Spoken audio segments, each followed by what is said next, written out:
Good morning, good afternoon, good evening, wherever you are in the world. This is the watch-along for West Ham United versus Newcastle United. Newcastle United are looking for 4 straight wins in the Premier League, and if they do so, they could move up as high as 15th in the Premier League. This is what we're talking about, Steve. Good morning to you, Steve. Morning.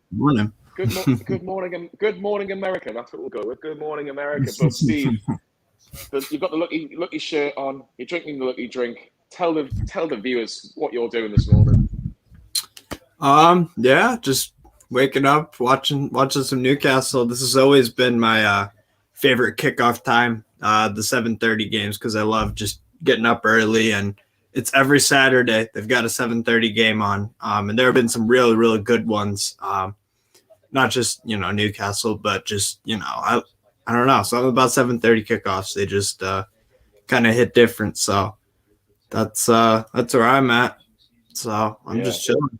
I'm excited, but very excited. Well, let's get the team news straight away, Steve, because there is some massive team news. A lot of people have already got it in the comments. As you can see there, Martin Dubravka, of course, is in goal. Emil Kraft keeps his place at right back following Kieran Trippier's injury, who had a successful operation yesterday. Fabian Schär and Dan Burn continue as centre-half. Jamal Lascelles on the bench. Matt Targett is in at left-back after being ineligible last week against Aston Villa. John Joshua takes the captain's armband from Kieran Trippier, and of course, also we mentioned Jamal Lascelles on the bench. Joe Willock keeps his place. Joe Linton stays in the midfield 3. Ryan Fraser on one side. Chris Wood up top. And Alan it's not Alan saint-maximin. It is Jacob Murphy. Alan saint-maximin does have a calf injury that could potentially keep him out for 2 to 3 weeks. Steve, Alan saint-maximin not involved whatsoever is massive for West Ham, because they'll be buzzing about that. But from a Newcastle point of view, that's a real big miss. It is. And you know what? People have given him criticism, and in my opinion, rightfully so, because sometimes this year he hasn't been at the level that we need him to be at, but it's been a different story the past few games. He's starting to be more direct. He's looking to pass a bit more, get his head up and look around the field. So I'm definitely bummed out about that. That came as I was up at like 5 and I got that news and I'm like, damn it. So we're already missing Wilson and then ASM too. So a lot is going to be asked of Jacob Murphy and Fraser. It's a bummer. We're going to be missing our magical Frenchman for sure. We really are. Get your comments in. Are you happy that Jacob Murphy is the man replacing Alan saint-maximin? Would you have wanted Bruno Guimaraes to start because the substitutes are in as well?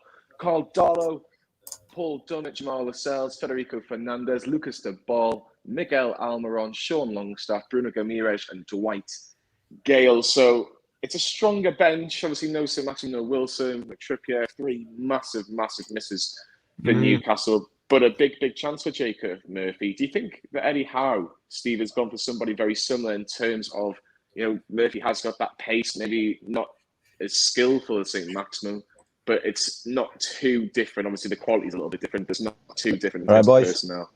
Kieran? Obviously, Jacob Murphy, the thing about him is that obviously he's not the same class as ASM, not at all, really. But I feel at times this year he's shown that he can be direct. He definitely is a much more simpler winger than ASM. Like he doesn't have flicks and tricks and all that, but he plays for the badge, plays for the shirt. He's missed a few obvious chances this year, that must be said, but that's what we got to go with. We got to go with Jacob Murphy. What about you, Kieran? How do you feel about it? In my opinion, Bruno should have started. Me too. But obviously Jacob is okay. He isn't much of a threat as what Alan is, but right, he's still a player. Mm-hmm. But Kieran, is there not a case of Miguel Almiron potentially getting a start today? I feel like possibly, because Miggy's been fighting for his place. I'll just have a look at the team sheet right now. Right. Yeah, I can pull it up for you. It's right there. Yeah, so basically, the more I look at it, you could possibly bring off Willock or Joe Linton and possibly swap one of them for Miggy. Although, in fairness, I was just going to say that because obviously Joe Linton and Joe Willock have been so in form. I'm just thinking, in particular, in that position, on that left-hand side, could Miggy have done okay on that left-hand side? I know we could probably prefer him in the centre, but on the balance of things, he's not a bad option to have on that left-hand side. That's true. Some comments here. Sunshine bet Jacob. I'm assuming Jacob Murphy is aggressive on attack, decent at set piece. Yeah. Fair point. Edna and Ali, injuries are coming in real fast. Might get another few today. Hopefully not. And I do got to quickly shout out a new member, Michael Marsden. Thank you so much for becoming a member, man. Appreciate it. Lots of benefits with becoming a member on Newcastle Fans TV. You want to elaborate a little more, Johnny? Yeah, it's obviously a huge game today with the team news as well. I think obviously no saint-maximin is massive, of course it is. It's absolutely huge.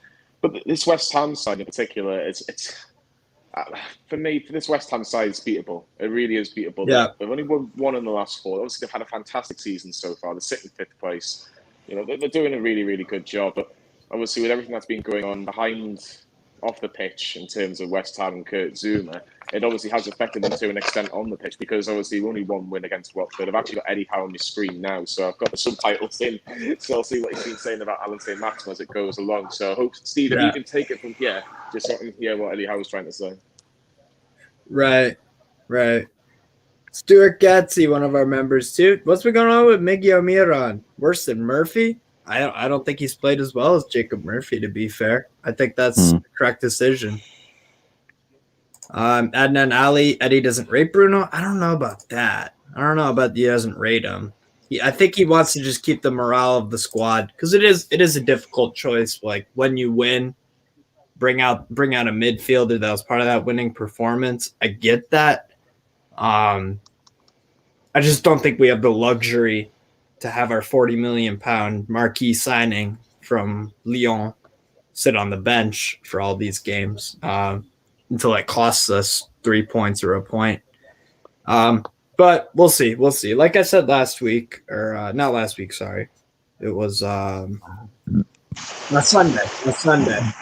Hopefully Eddie Howe's got something big planned for us. So now let's look at West Ham's lineup. I've just looked. It's actually a meh team. Still obviously playing the 4-2-3-1. Yeah, I still think it's a very, very good team, to be fair. Yeah. So, I mean, Łukasz Fabianski in goal. Fabianski. Polish goalkeeper. Ryan Fredericks at right back. Craig Dawson, cat abuser. Aaron Cresswell. I know that was going to be mentioned. Declan Rice and Souček, one of the best midfield two in the Prem and arguably in Europe. Souček and Rice. Jared Bowen's been in red hot form, so he'll start on the right. Saeed Benrahma on the left. Pablo Fornals through the as a number 10 center attacking midfield, and then Mikel Antonio up top. The subs, you've got Alphonse Areola, Alès, Issa Diop, Johnson, Mark Noble, Alex Kral, Chesters, Nikola Vlasic, and Andrei Yarmolenko. What do you guys make of this side for West Ham? I think that West Ham it's just before I quickly go on to West Ham, Saint-Maximin got a bit of a knock against Aston Villa. That's why he's not involved today. Right. Hasn't put a time scale on it, but people are saying 2 to 3 weeks. But obviously Brentford next week, and then Brighton the week after. He won him before that Brighton game for sure. But just going back onto West Ham, look, it's a strong team, but there's no Soufal, which is obviously a bonus. Ryan Fredericks coming. He hasn't played a lot of football for West Ham this season. Yeah. It has been a settled back four for West Ham with Cresswell, Zouma, Dawson, and Soufal. So there's a slight difference there. Rice and Souček are, I think, almost a dream partnership to have in the central midfield. They really complement each other very, very well. Declan Rice has obviously been a standout player for West Ham this season. Obviously, he potentially could be getting a bigger move at the end of the year. We'll have to wait and see on that one. But Yeah. Jared Bowen's been absolutely incredible for West Ham this season. He should be on the getting an England call in the next few weeks. I was about to say that. Yeah, he'll be fantastic. Ben Ron has got loads of tricks and skills for. Niles is consistent. Of course, normally it's Lanzini, but he's out injured. And then you've got Mikel Antonio, who's pretty much only West Ham's out-and-out striker in their squad at the minute. They do rely on him a lot. Obviously, they play him in Premier League games. They don't really like playing him in the Europa League or FA Cup or anything like that because obviously the Premier League is the bread and butter. And if West Ham want to finish in the top 4 this season, which isn't, again, very realistic considering that where they sit right now, that he's got to be playing Premier League games. And he scored a couple of goals against Newcastle on the first day of the season. But strong team. Nothing that's unexpected, but going to be tough. But there's definitely weaknesses in that West Ham side. I would say for weaknesses, it would be, if I really think about it, I mean, Souček and Rice, definitely not. Antonio, definitely not. I would say probably Ryan Fredericks, just because he hasn't played as much, because they do rely on Vladimir Sufal as their right back. I would target Fredericks, and I don't know. There aren't too many weaknesses with this team, to be honest. I just feel like Cresswell's very good going forward, so he's going to leave opportunities, and that's where Jacob Murphy's got to use that to his advantage. Absolutely. And then I wanted to show you guys something else here. So we've got let's see. Let me share. In fairness, if you look at the team, Murphy is on the same side as Bowen, so maybe Murphy can work some magic and keep him under no circumstances of getting the ball. Right. All right. So we've got some Google facts here, some insights. Following their 4-2 win on the opening weekend, West Ham are looking to complete the Premier League double over Newcastle for just the 3rd time, previously doing so in 98, 99, and 2018-19. Newcastle have won their last 2 Premier League away games against West Ham. They've never won 3 consecutive visits to the Hammers in their league history. Let's change that. Yeah. Against no side have Newcastle United won more Premier League away games than they have against West Ham, 10. So that's pretty encouraging, to be fair. West Ham has scored. Yeah. West Ham has scored at least once in all 12 of their Premier League home games this season, the best such 100% record in the competition this term. And I think West Ham will score at least one today, so I expect that record to stay intact. The Hammers have both scored and conceded in 16 Premier League games this season, with no side doing so more often.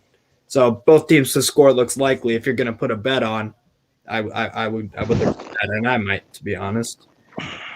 Newcastle have won at least each of their last 3 Premier League games, moving themselves 4 points clear of the relegation zone. They last won 4 consecutive league games back in April 2018.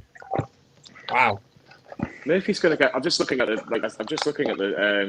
how the BT have decided to put it on the screen, and Murphy's going to be tackling Ben Rama and Cresswell.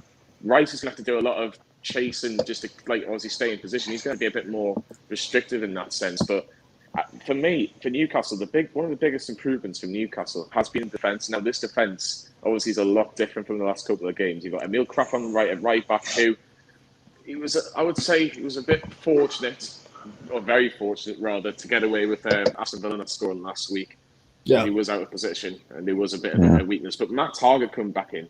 Javier Manquillo, I thought he was solid. I thought he was solid on his debut against Everton. So, and if he can stay fit, Matt Target, he's going to have a run of games. He's going to be the left back from now at the end of the season. So, look, we've got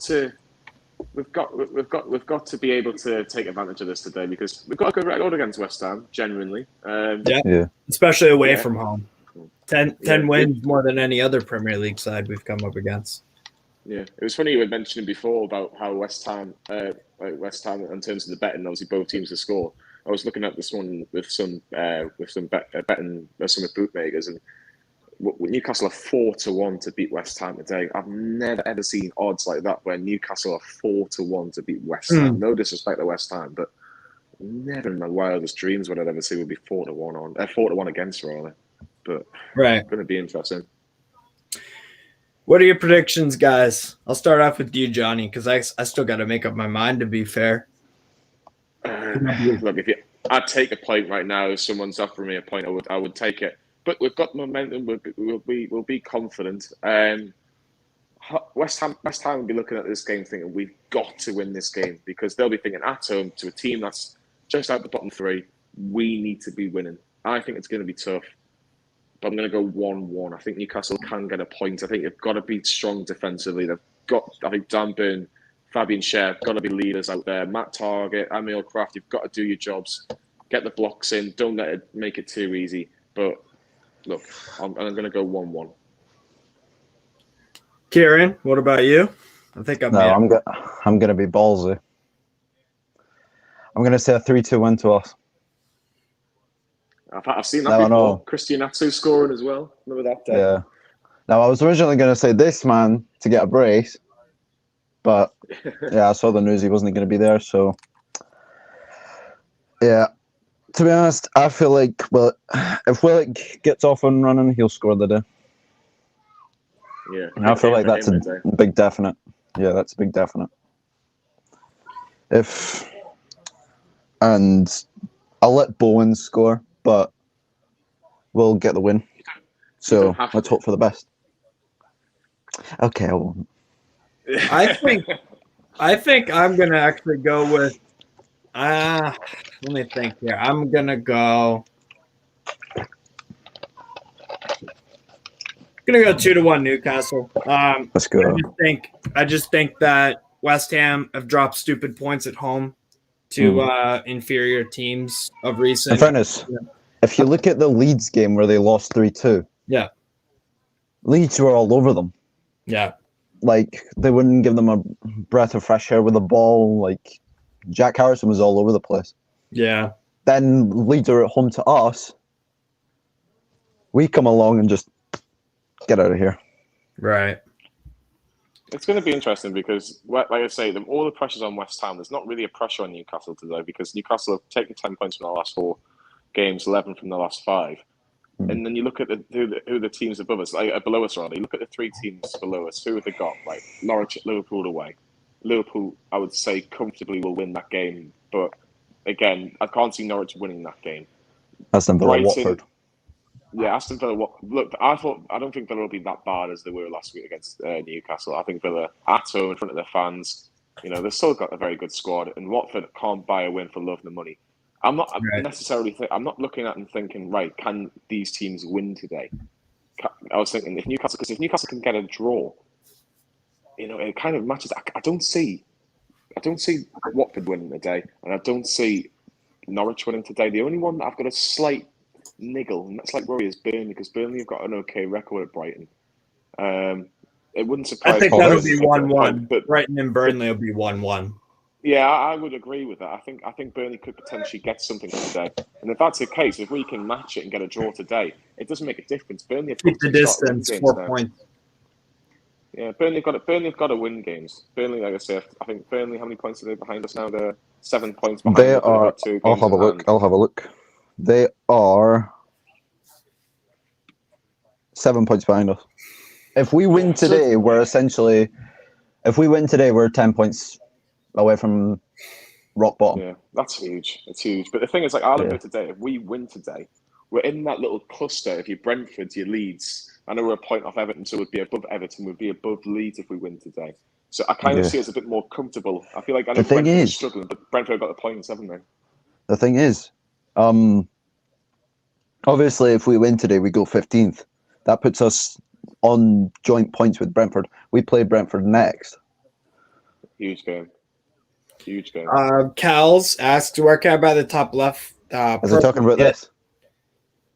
I don't. It's either I don't know. I think top left purple. I got this on eBay, so that's where I got it. I got this for Christmas. Nice. Afternoon, lads, from Aaron Taylor. We've won 3 out of the last 4 away to West Ham. Fantasy getting at least a point today. That's also why I'm going to go with a Newcastle win, 2-1. I think both teams will score, but we do have a good record. away to West Ham. So I think we've got to keep Bowen quiet today. Yeah, he finds little do spaces. what we did against Villa with Coutinho. Just not get him a sniff of the ball. Because we did that with Ronaldo as well at Man United. Mm-hmm. Yeah, exactly. So if we can keep Ben Rama especially quiet and Jared Bowen, and we can handle the physicality and the movement of Mikel Antonio, very good player. I think that we can win it, and I think Dan Burn. I mean, that's a huge one. Trippier, burn, baby, burn. Not Trippier, Target. Sorry, our left back. I think he did superb against Everton. So I think I'm gonna go 2-1. I put 15 on it. I could win 82. So I think those. I agree with you, Johnny. I think the odds for Newcastle beating West Ham are a bit generous. I think West Ham are favorites for this game. In fairness, but if you look at the not that heavy. If you look at the predictions that people have put out, it's actually a 56-36 for West Ham to win, and 8% say a draw. It could be a draw too. I would be a little bit happier with 3 points than one, obviously, but a point away to West Ham, who are 5th in the league and they're fighting for a Champions League spot. That would be a good result if we could get a draw. In fairness, 3 straight wins. So, in fairness, it was only a 56-37 prediction when we played Villa. Yeah, with a 7% saying draw. Yeah, and it's interesting. Walk them off the park. It's interesting today because obviously, it's like I said, I'm just looking at live shots now. It's absolutely chucking it down in London as well. Like I say, it's brighter up north. They always say it's brighter up north in Newcastle. I'm looking outside the window now. Yeah. It's not raining. It's not sunny, but it's probably 1 degree warmer than it is in London. Lee's going to be over here in Scotland. The videos as well. I can imagine. Lee's going to be Lee's at the London Stadium as well today. He's going to do some videos later on as well. So that'll be, make sure you stick tuned for that. And there's Agreement and Mullen show next week as well. I'm sure you've just seen the one with Schaefer Bates, which was fantastic. Yeah, impersonator, yeah. Just had a little message this morning. I didn't know he was a Newcastle fan. Who's Schaefer Bates? No, well, nor did I, to be fair. But yeah, he's a big Newcastle fan from Wales. It was his granddad that got him into it. So yeah, it'd be interesting to see. Just looking at the table there, West Ham win today. They're going to the top 4. It's actually a really interesting battle because Arsenal have got games in hand, Spurs have got games in hand, Wolves have got games in hand for the Champions League. I'd love to see West Ham in the Champions League. I think they probably deserve it for the last 2 years, but West Ham or Wolves, to be fair, I think both of them will end up finishing above Man United. To be honest, I think Man United are a shambles. They are 100%. And Declan Rice wanted to go there. Yeah. Sam West, it's snowing in West Yorkshire. Damn. Colin David, a draw is really possible and a win not out of the question if we dig in with 101% work rate like we did against Everton, not letting them time on the ball. Well, a really interesting point about taking chances today. We need goals today. Chris Wood has got a fantastic record against West Ham, 7-9. So that's really, really encouraging. I think set pieces will be crucial for Newcastle again. Again, we haven't got obviously Kieran Trippier, but you've still got John Joe Shelby, who on his day can put in a good set piece as well. Matt Targett from the left hand side, I'd like to see how he gets on from that left hand side. Say like in the second half, we sub on Jamal Lascelles. Just get Lascelles to just absolutely drop Jared Bowen like what he did to Andros Townsend against Everton. Right. Just boom. Get down. Here's the real question, guys. Do you think we're gonna score another free kick goal today to make it 4 straight? If we do, it's never happened in Premier League history, apparently. I don't think we will today, but still possible. You're too pessimistic, Steve. Come on, it's gonna happen. It's gonna happen. I hope so. Kieran, which part of Scotland are you from? Which part of Scotland are you from? Just outside Edinburgh. Fair enough. Yeah. We got a Scottish team, or is it just Newcastle? I've got Heart and Midlothian. That's like Hearts. Yeah. Yeah, Hearts and Midlothian. Doing My brother's actually going to the game. My brother's actually going to the away game today. Nice. Down in Perth. Did you bet the odds? Yeah, Senshi, I took Newcastle to win. $15 could win 82. So let's get him that $82. Come on. I know, right? Yeah, definitely. Anyone know if Fraser's in the starting 11? Yes, he is. Yes. He's on the right. Come on, West Ham. How long do we think Bruno will get today? More time. Like, he can't get. This can't be the third game in a row that he's only getting on for the last 6 minutes. Yeah, true. We'll see. I wonder how many times Kurt Zuma's going to get booed today. Boo. I heard a rumor that some apparently they were going to meow every time Kurt Zuma touched the ball. Meow. Honestly. No. Be interesting. Minutes I'd away. give the bloke at least 20 minutes talking about Bruno, I think. Yeah, you got to give Bruno some game time. I mean, it depends on the situation. If we're 2 or 3-0 down or something like that, and our midfield's just getting 30 seconds, boys, till kick off. Oh yeah. Got the third kit on today as well. I love the third kit. I have to be honest. Hey. Big fan of the third kit. I ordered mine, I think, a week and a half ago. I'm not sure how long it takes to get to the US, but I'm excited for that. If we win, we go 15th. That's true. If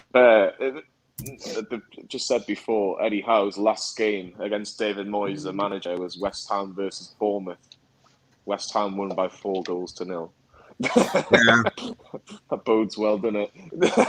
Yeah. And it's live. He's kicked off yet, have you? Oh, let's hopefully get this. Carl Stewart, the Sunderland fan, West Ham 3, Newcastle 0. I'm sure that's a completely unbiased opinion. Do you know what it is? How's League One looking? Exactly. How is League One looking? Yeah. Sunderland fans have had a bit of a week, haven't they? Bloody hell. Yeah. When was the last time you won 3 in a row? Exactly. It'd be interesting to see if they even get the playoffs this year. I know, right? And we've kicked off. Come on, the boys. Come on, the boys. Almost kicked off for me. I'm probably 40 seconds behind. Vincent Francis, dirty Sunderland fans. We've already wound up the West Ham fans. We've already switched ends at kickoff, so we're attacking the Newcastle fans first off. Oh well. Good to see you have the lucky Malibu out, Steve. Hey, absolutely, Adam. Absolutely, Adam. Why are you drinking so early in the morning? It's fun. Saturday tradition on, sometimes. Same on. Come on, Joe. Big Joe. Big Joe. We're keeping the ball all right, aren't we? First minute. If we can do this for another 89, that'd be all right. Just not let them have that. Yeah. It's just world record. Most possession of the ball, 89 minutes. All these fucking bubbles in the way. I'm just taking them in the marks. Okay. The hard scheme. Okay. His sister's staying here, so Okay. the door. Okay. All right, Dad. Come on, Willard. Come on. Share with a long ball looking for Chris Wood, but Zuma just about deals with it. So hold on a second. Hold on a minute. Nick it off him. Good Ali Merez, what are your predictions for this game? I've got 2-1. Johnny, you went with 1-1? Yeah, 1-1 today. I think it'll be a tough game, but I'll take a point today because someone's offering me. Right. Free kick to Newcastle here. Antonio's not in form with only 2 goals in 16, so he's a decoy. Bowen, maybe we get a Wood set piece, break the tune made in that, yeah? Paul, ASM is not playing. He's not in the squad. He's injured with sadly. Shaw with a long ball. No one's really dealt with it. Joe Linton might. Yeah, oh, no! Oh, he missed. What just happened? With a long free kick floated in the box. No one dealt with it. And Declan Rice doesn't deal with it. What a save from Fabianski. That's why. Oh, does it push his hand? To me, Fabianski's still an underrated keeper. Oh, it's a wonderful save from Fabianski. How has he saved that? What a chance, though. Declan Rice has got away with murder. Corner Newcastle, play it short. Come on, boys. Looks for Joe Linton at the back post. Oh, Murphy! No, shoot! Come on. I haven't even seen the Joe chance. It's not even been 5 minutes and we're already on the attack. Oh my God, that Fabianski save is class. Jesus Christ. Joe Linton with the header comes back to Jacob Murphy, who's blocked, and it comes back out to Joe Willock, and his shot's deflected over. Oh, Newcastle so unlucky not to be 1-0 up. Three hot big chances. I've only played 3 minutes. Another corner for Newcastle. Fraser. You know what?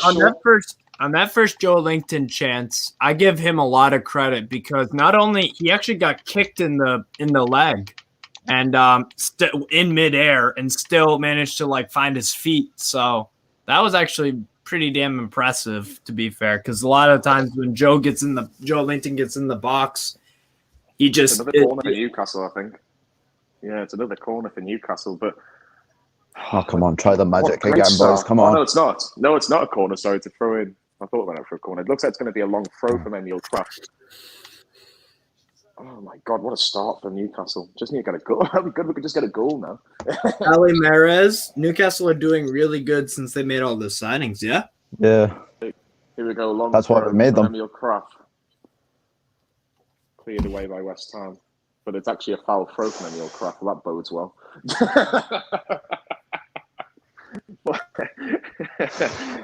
How has he done that? He's a professional footballer. How can you have a foul throw?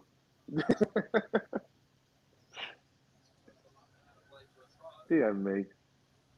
I can just. Do you want to? I'll let you into a little secret. Sam Milner's watching the Newcastle game today, but it's his young lad's Charlie's birthday party. I think it's his birthday tomorrow. Right. So he's got a house full of kids this afternoon. Aww. So that's why he's not on the watch along today. So he'll be trying to keep his emotions in check while making sure 11 5-year-olds are all behaving themselves. Or 5-year-olds got any toes. I couldn't do that. So props to him. Big opportunity from Joe Linton though in that first real effort, wasn't it, Kieran? He's got. I think he's a bit unlucky, but part of me thinks he should go down. Declan Rice gets a bit of contact on him, doesn't he? Yeah. But everyone was expecting West Ham to run over us, like straight off the bat. We've just continue. Everyone's just like, wait, hold on a minute. Everyone's just like, wait, hold on a minute. What's this? Yeah. It would have been so jammy if we'd have actually just scored. The thing is as well, what I'm liking is we've got two centre halves that can actually play football out in the back and very comfortable with the ball. Yeah. Yeah. Woo. But good start, really encouraging start for Newcastle. 100%. Dan Burn with the long ball looking for Chris Wood, but Dawson deals with it well. But Newcastle has still got possession in their own, in West Ham's half. But Newcastle are doing well. They're keeping the ball. They're frustrating West Ham. Really good first 6 minutes on the clock.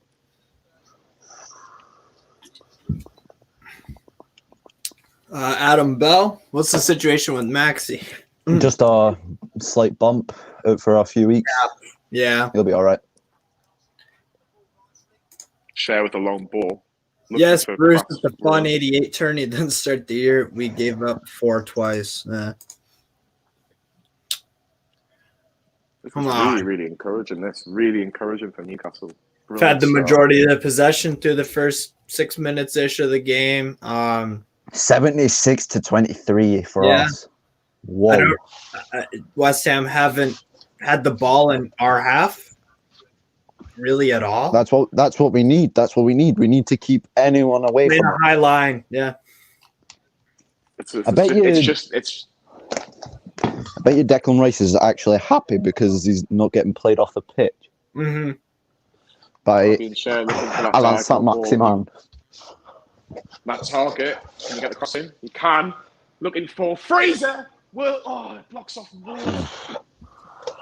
Oh, would you get out of the way? I don't think it was going in, I have to be honest.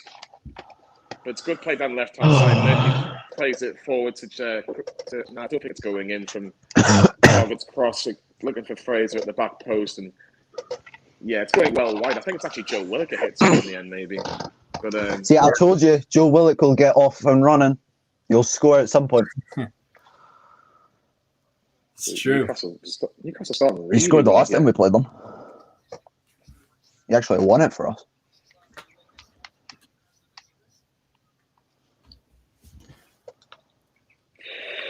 Yeah, look at Fabian Schär. What was that? Put Shelby in a lot differently, who did well to recover. Hippie, good day, lads. Hope you're all well. Hope we nick a win today, 1-0. Yeah, I can see that. I can see that. Just put 1-0 is lucky. 1-0 is lucky. Yeah, I'll just say that.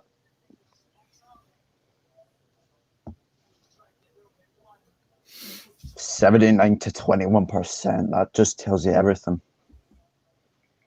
Yeah, but still 0-0 though. I might even be able to cash out. I'm not saying I'm gonna cash out on my bet, but I think the odds have dropped dramatically, due to the start of the game.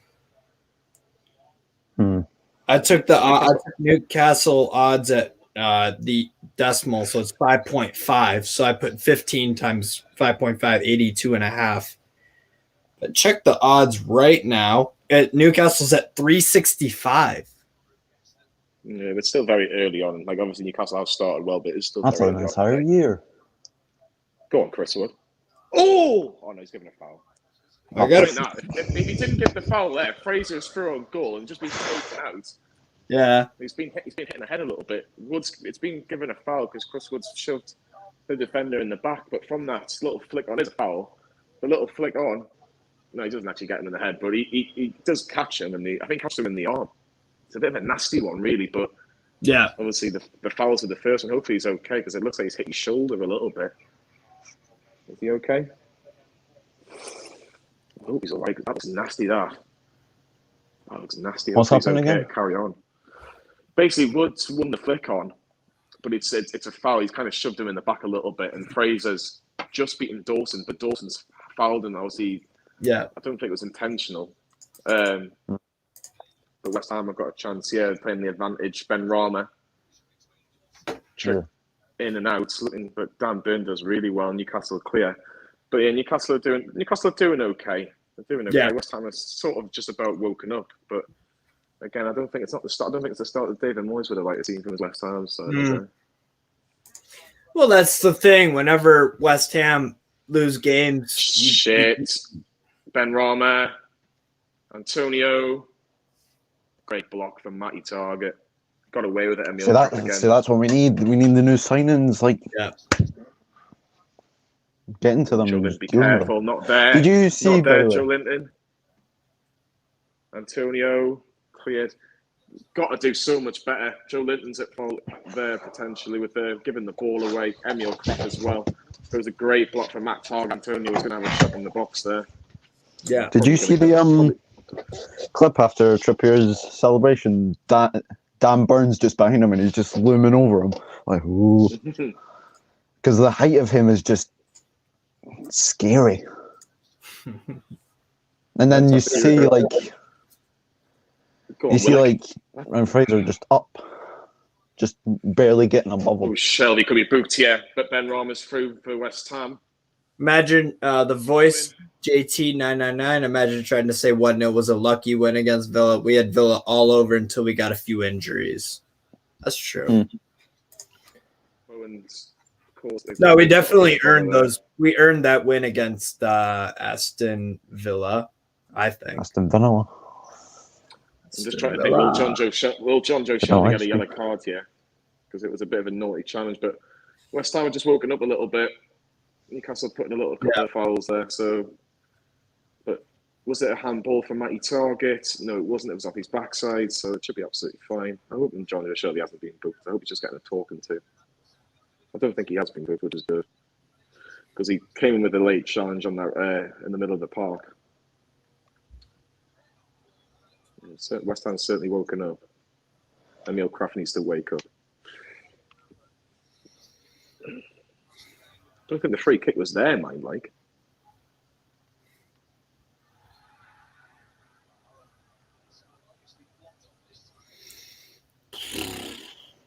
Oh boy. Come on, the two. Come on. I had Newcastle to beat Everton 3-1 and Newcastle to beat Villa 1-0. Ooh, voice JT 999. Good predictions. It's going to be 2-1 win today for Newcastle. I got the same thing, actually. I didn't see that. Hopefully you're spot on with that. That was a bum ball, not a handball. A bum ball. This is my first watch along of the season, Steve. So yeah, literally, like all the home games I can go to and the away games, I try to get to as many as I can. But goal kick to Newcastle. Tell you what, guys, I think I got a bit too drunk. Not gonna lie, because for Christ's sake, it's not even half time yet. I know, and it's only 7:44 in the morning. Shit. Oh well.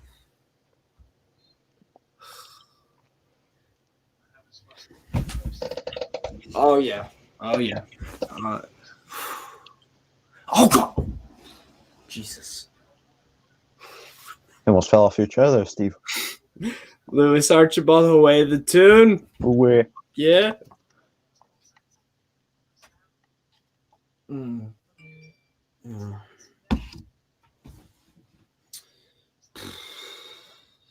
Well done, Joe Linton, winning the ball back again.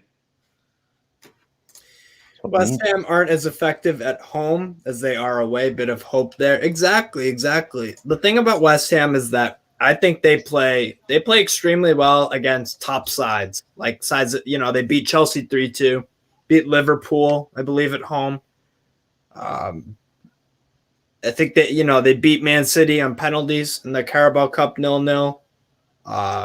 So they've got some really impressive home results. But then again, at the same time, you've got like Leeds 3-2 loss at London Stadium. They lost to Southampton 3-2. Dinamo Zagreb also in the Europa League beat them 1-0 at home. So the Leeds one was a poor game from West Ham because Leeds weren't playing well at all and were missing so many players, and West Ham just crumbled on the day. Right. Newcastle's got comfortable possession at the minute. Mm-hmm. Shelby. Damn burn. Do it for the Cats. Do it for the Cats. Come on. Oh, wait. No, it's actually... We shouldn't do it for the Cats because essentially the Cats are Sunderland. If you think about it. Do it for Kurt. Do it for... Cat. Do it for the innocent, poor Cats.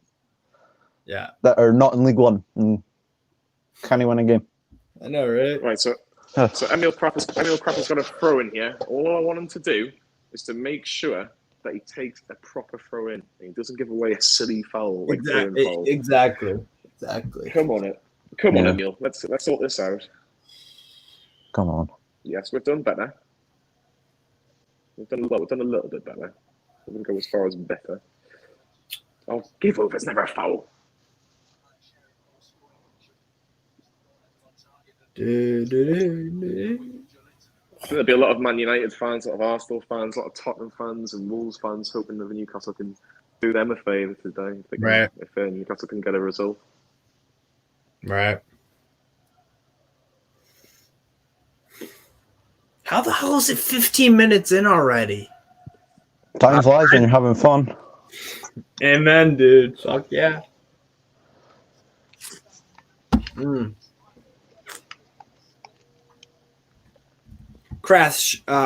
Kraft surely won a raffle to play for us. My God, he's a bomb scare. He is. When he plays for Sweden, though, it's pretty good. It's just weird. I don't know how the international game's a lot slower. Yeah, they got to wasn't it the quarterfinals in the Euros? Yeah. Oh, Yeah. that's a Yeah, bit they of did. a poor ball. Or was it the? Yeah, it was the quarterfinals. They lose to Croatia or something like that. Not Go on, Croatia. Jacob Murphy. Oh! Comes back out with Joe Linton on the edge of the box. Will he go for it? He will, and it will go right where the Newcastle fans are because that was a shocking effort. How is Jacob Murphy? Because that was shocking. Life goals. How's Jacob Murphy slotted in so far? He's done all right, I think. He's done no bad. Yeah. Okay. He's the thing with Jacob Murphy, and it always will be, his end product. He needs to improve on that. And I'd like to be honest, I don't think he'll be at Newcastle next season. Yeah. But Sadly, he is a homegrown boy. Yeah. Like, he's a fan. Here's Willock on the ball. Gets to Jacob Murphy.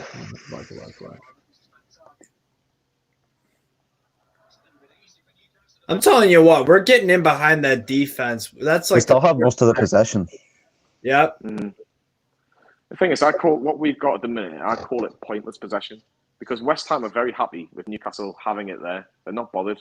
And West Ham aren't going to waste energy. They're going to wait for Newcastle to do something.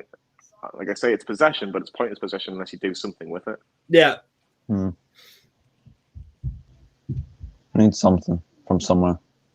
Yeah. Even just a penalty. Wouldn't mind that. 5 shots for Newcastle, 0 for West Ham. So that's at least we're trying. We're trying really damn hard. So 4-0's Antonio on the left-hand side, crossing it in, cleared away by Dan Burn. Back to Antonio, and cleared away by Joelinton.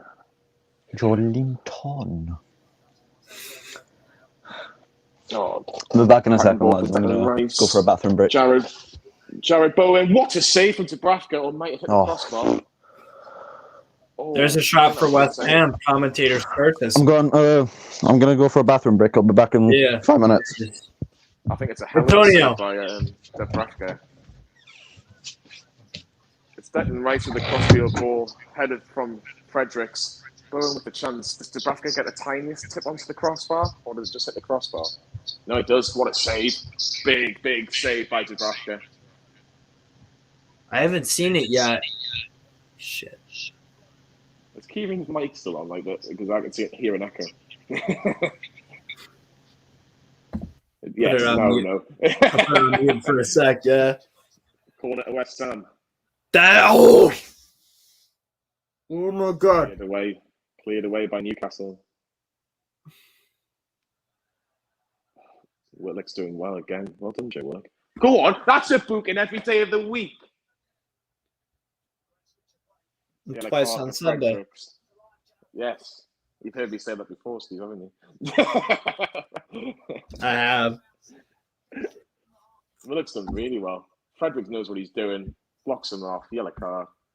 First booking of the game, I think. Will Newcastle go long, Steve, do you think? Do you think Newcastle will go long?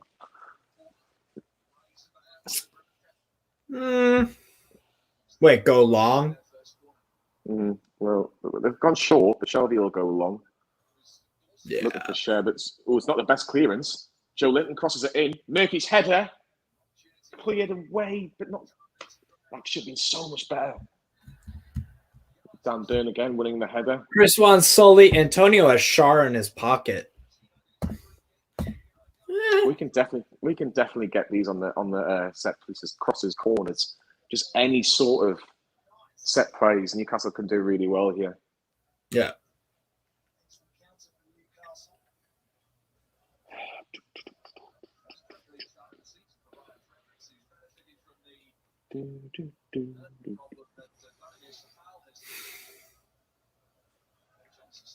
Come on, Shelby. Come on. I'm back. Oh, Murphy. Damn it. What's going on, Q? What's going on? We had any chances? Not really.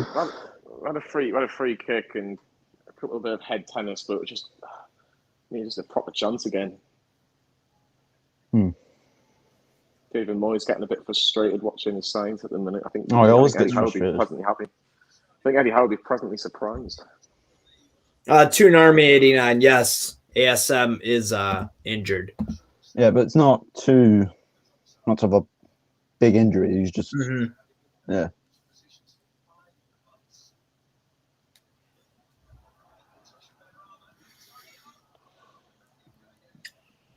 Keep the ball again. Shelby. You can just tell how much you miss your better players. Like, yeah. But saying that, go on, Chris Wood. Go on, Chris. Win the foul, Chris Wood. Crossed us in. That's a wonderful ball. That is a wonderful ball. Someone's got to go and attack that.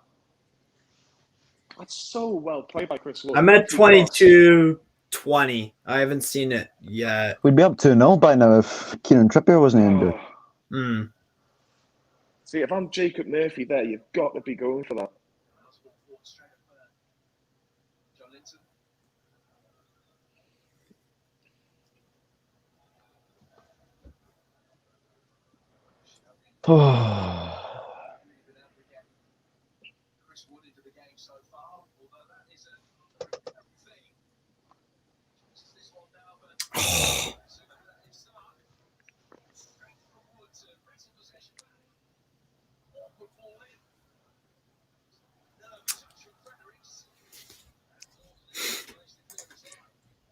Did it look like it when you couldn't beat us in December talking to this freaking Mark Smith Man United fan?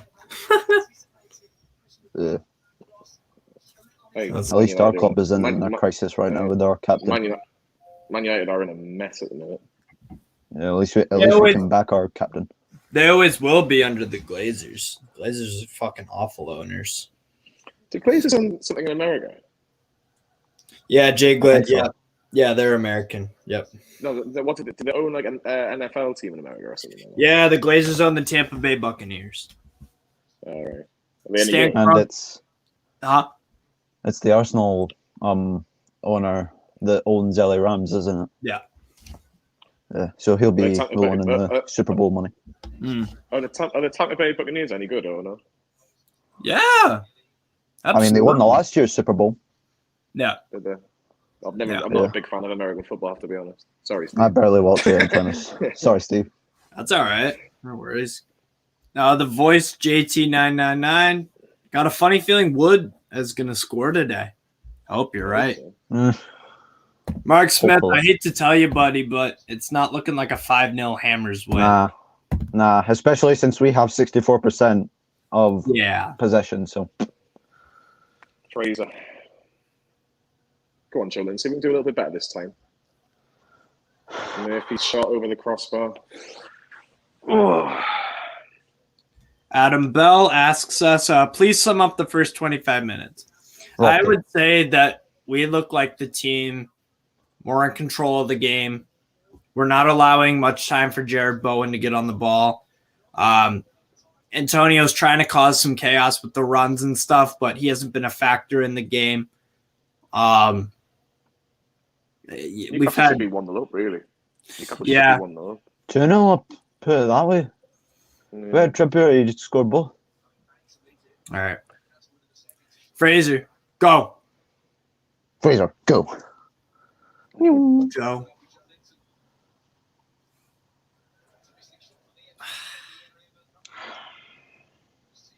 If I had summed the first 25 minutes up in a word, I would say encouraging. Yeah? Yeah, I would say encouraging.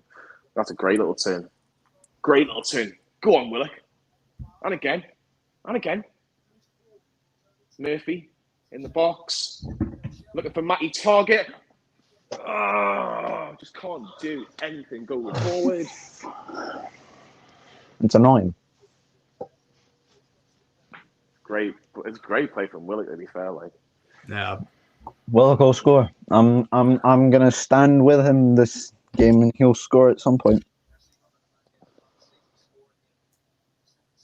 Steve, when you come to St. James's for a Newcastle game,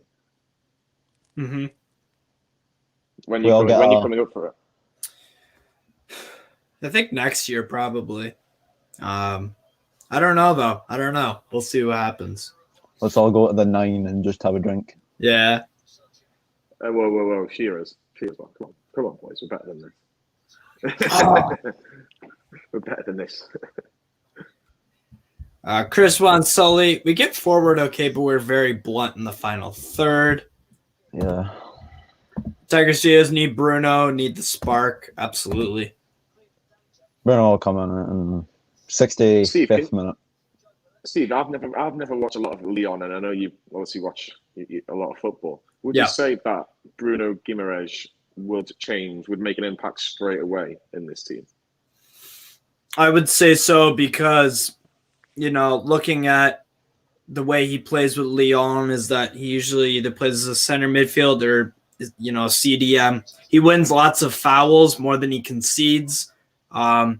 He is a good injury record, nothing significant. Lots of touches in each and every game. So I think Ligue 1 is just as physical as the Prem, to be honest. Yeah. Quality, not exactly at the same level, but not as bad as people want to say it is.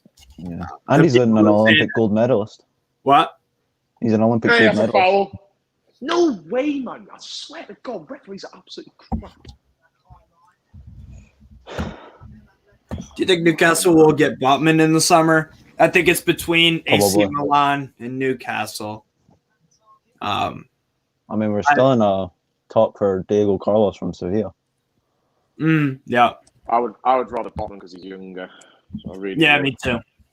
Yeah. I really would. It just depends what he wants, because obviously AC Milan are a massive football club, much bigger than Newcastle. I think we can all admit that. Yeah.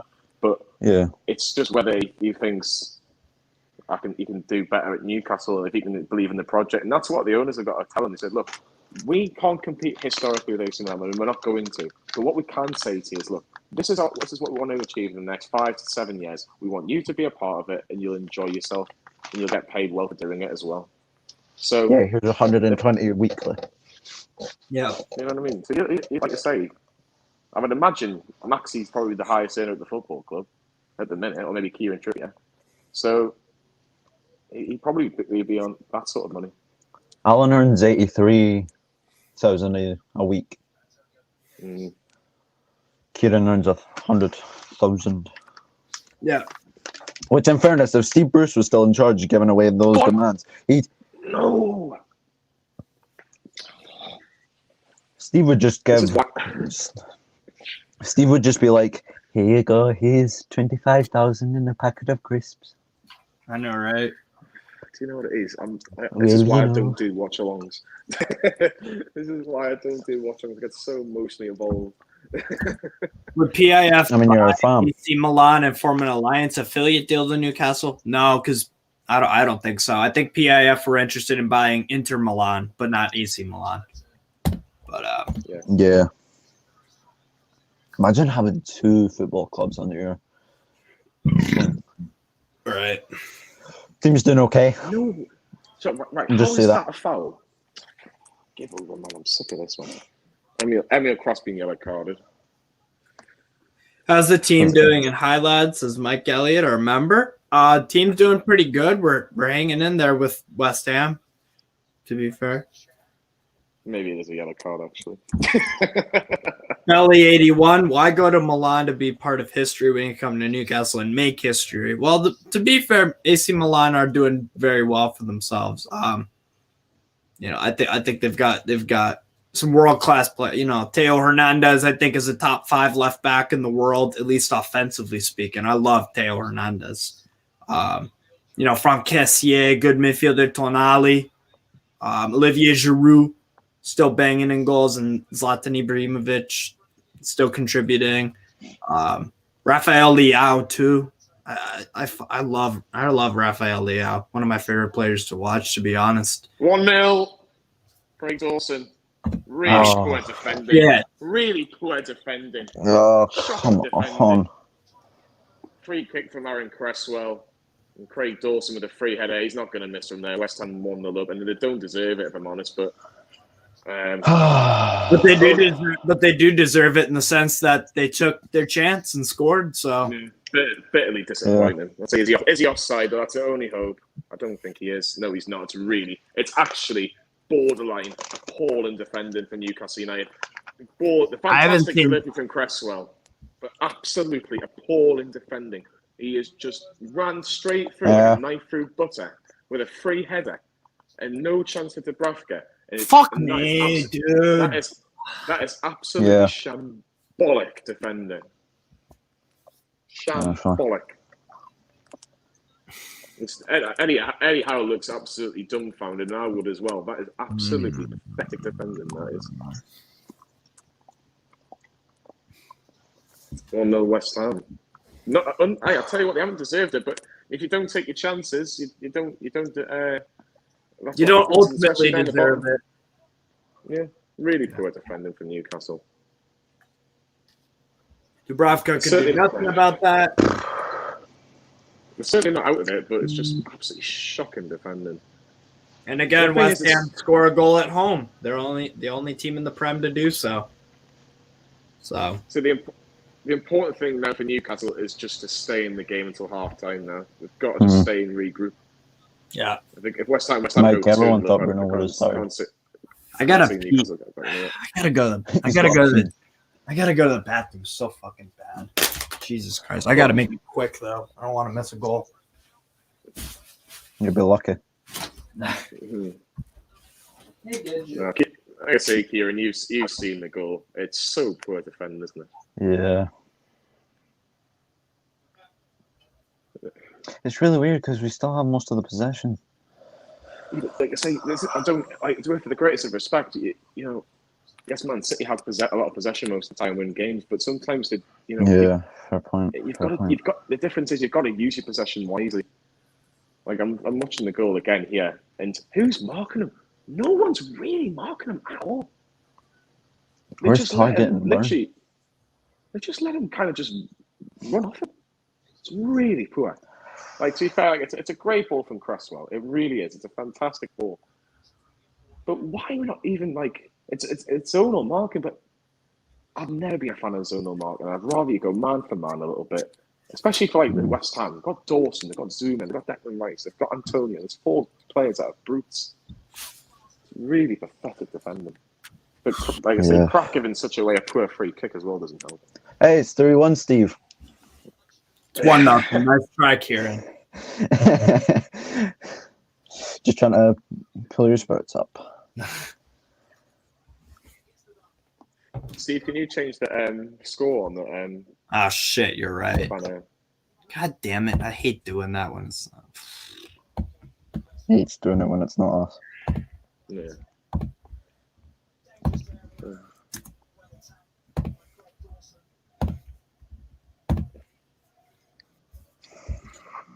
So we've got 10 minutes till half time here. I think Eddie Howe will be quite happy, but it's all ruined from that shocking bit of defending. It really is. Yeah.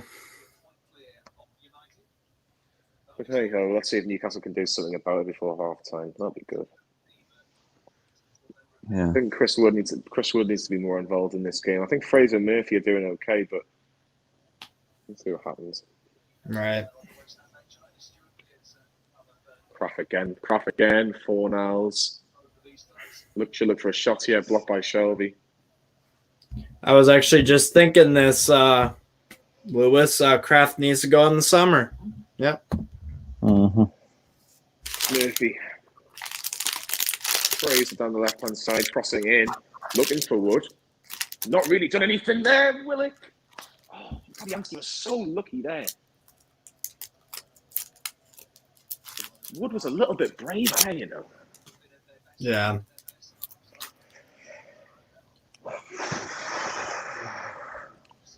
Politically incorrect. Craig Dawson scored. Shit defending, but good delivery from Cresswell. Because captains are banned for us today, by the way. John Jewell. Big John Jewell.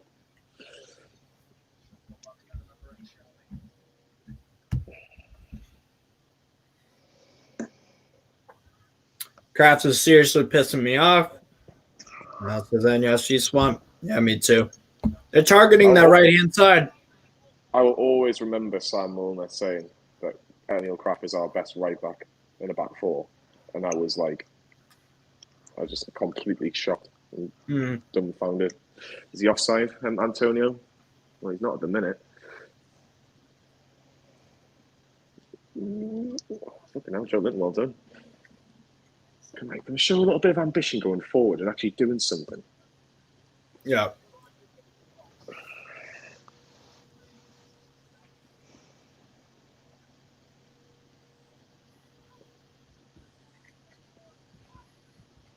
I hope people don't cite Wood in the comments too much because he is, like, as much as I want to get more involved in the game, he is feeding off scraps a little bit. Yeah. How much are you betting that West Ham are chanting "You're not singing anymore"? Very highly.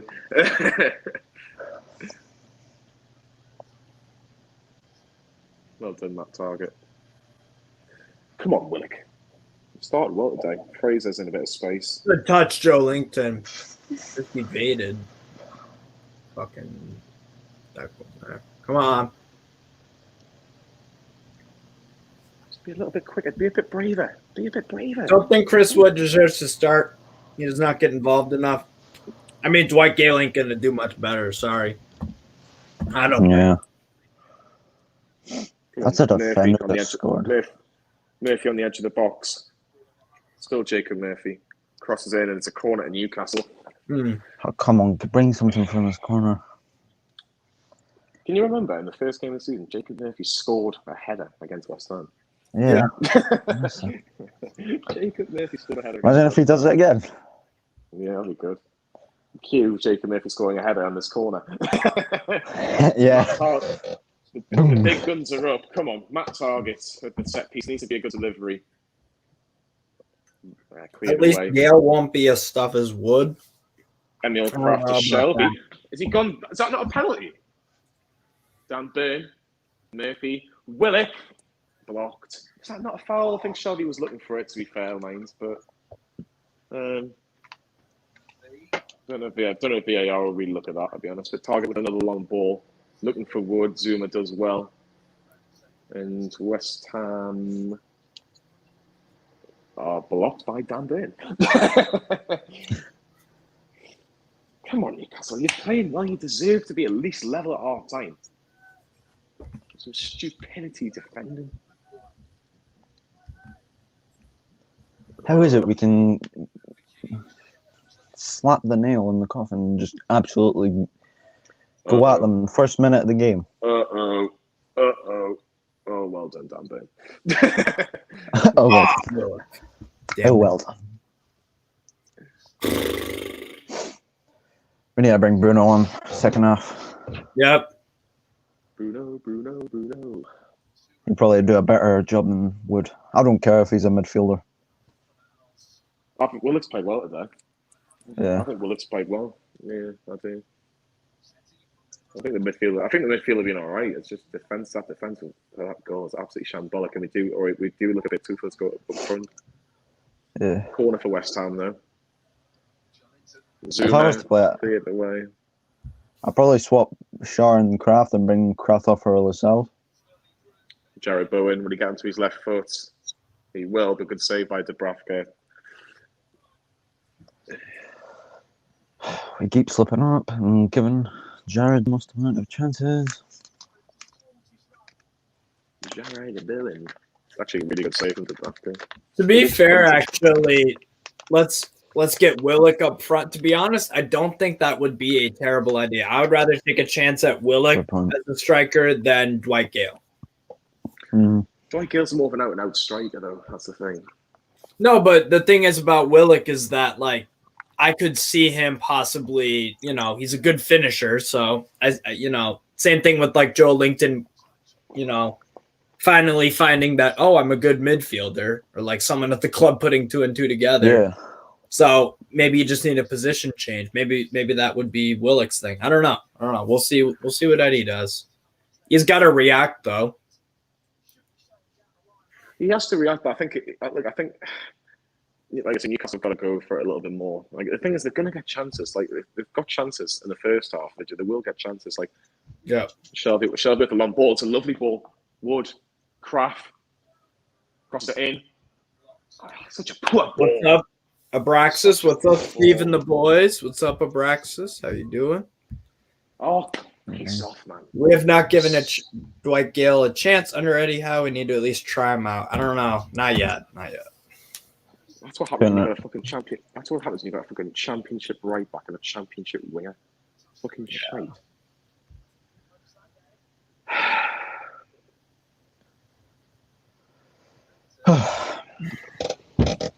Newcastle could just stay up and buy some half decent players. Oh my god. Yeah. It'd be unreal. Yeah, and then we slap about West Ham 7-0 week in, week out. I wouldn't take, honestly, like I say that, but I'd still take a point today. Like, a point's better than none. Like I said, we look all right, but we just don't look brilliant at going forward in particular. I'd say that Jacob Murphy's on the ball again. Declan Rice and Fredericks. He's done well, though. He's done really well. Oh, that was better. That was better. The championship winger nearly turned it into a Premier League one, man. That was really good. He's done Fredericks. Oh, that's much better. How can we be this lucky and just... we need something. Has Eddie Howe benched Bruno again? Asks yes. Yep, sadly. Bring him on second half. No last 6 minutes. Another corner for Newcastle. Who's it? Matt Target again. Share. Murphy. Oh, blocked again. Can we not just... Shit. One-on-one. Emil Kraft, you need to get away. Get this away. Just get it. Kraft, just and send it. You're already booked. Fucking... Newcastle just kind of get a bit of look in the box. There's another bit of pinball. Jacob Moyes doesn't get a good connection on it and just blocked again. But oh my god.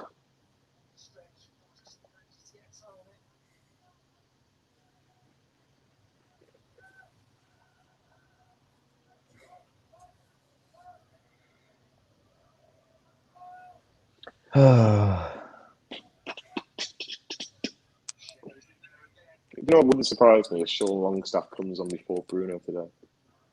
Yeah. That would piss me right off. I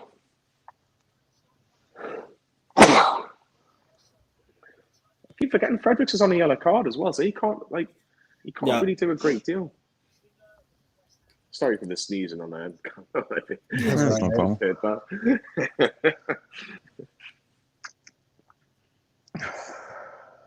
We still have so much of the possession. Why are we not turning that into clear-cut chances?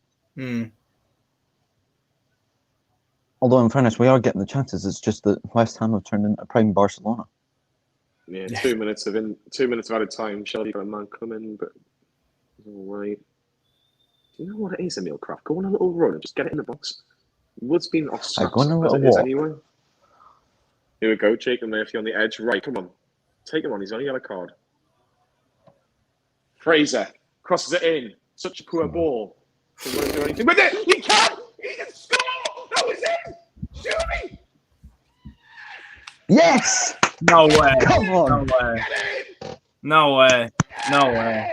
No way. What a goal, Joe! Come on. No fucking way. Willock! No way. Was No it way. It Willock? looked like it went over the line. It looked like it went over the line and we deserve that. We deserve that goal. What? Fantastic. Willock! Oh, wow, you were right. Get in. All the Newcastle fans. Come on. I told you he'd score. I told you he'd score today. I told you he'd score today. What the hell? Ball in, Kraft. I still haven't seen the goal yet. What the I'm fuck? watching it live again now. So Murphy, Fraser over. I thought it was a really poor cross. And Declan Rice's header goes absolutely nowhere. And it's such a good That's goal. it! That's it! That's it! Come on. That's it! Such a good goal. Come on, boys. Only just over the line, mind. I told you Willock would score the day, guys. I told you. What a goal by Joe Willock. Get in. He's back. Joe Willock's back. Joe Willock's back, guys. Joe Willock's back. He scores it week in and week out. I don't have a drink. Get in. Downs the bottle. Oh, it was close. He's doing that little celebration. Oh, let's go. Get in. Come on, Get in, boys. Joe.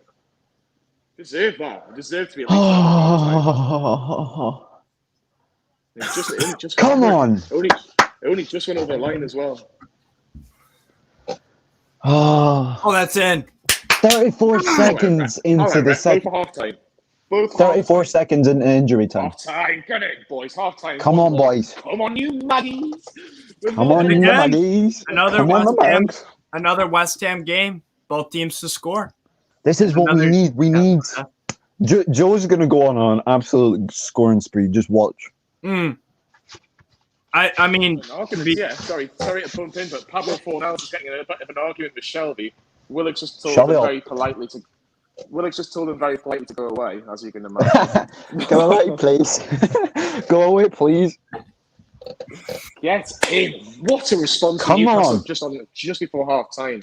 Steve, you're going to change it to 1-1. Come on, you Maggies. Oh, I do have to change it. Yeah. And this time you won't be in a bad mood because we scored. Yay. Hey, what a goal that was from Joe Willock. Come on. Newcastle fans see we were very, very close to 32,000 subscribers as well, so if you can help us out with a like or press subscribe for Joe Willock's goal, greatly appreciated if you don't mind. Thank you very much. But yeah, we needed that. Oh. We needed that. And Joe Willock needed that too, for him personally. Joe's going to be happy as hell now. Kieran, did you say that you wanted Joe Willock to be substituted? I'll take that back. Funny how we said put him up front and he'll have a better chance at scoring, yet he goes and scores about 5 minutes later. Yeah. Connor Chalmers, is that a fellow Scot I can hear on the show? Yeah, Kieran is Scottish. Yeah. Get in there. Nice. Yeah, what's up, Connor? God by Kraft. As an Arsenal fan, I'm proud of Willock. He's coming back when Arteta leaves. I don't know. It took him a while. Only took him 26 games. Only took him 25 games if you don't include the first one at the start of the season. Because I actually can't believe we got his own name wrong. And that's why we didn't have him for the first game of the season. Yeah. It's a fantastic finish as well. I don't know what Declan Rice is doing with that header. But the header, it's in a bit of a sandwich as well, Joe Willock. I think it's Dawson and Frederick. Jordan.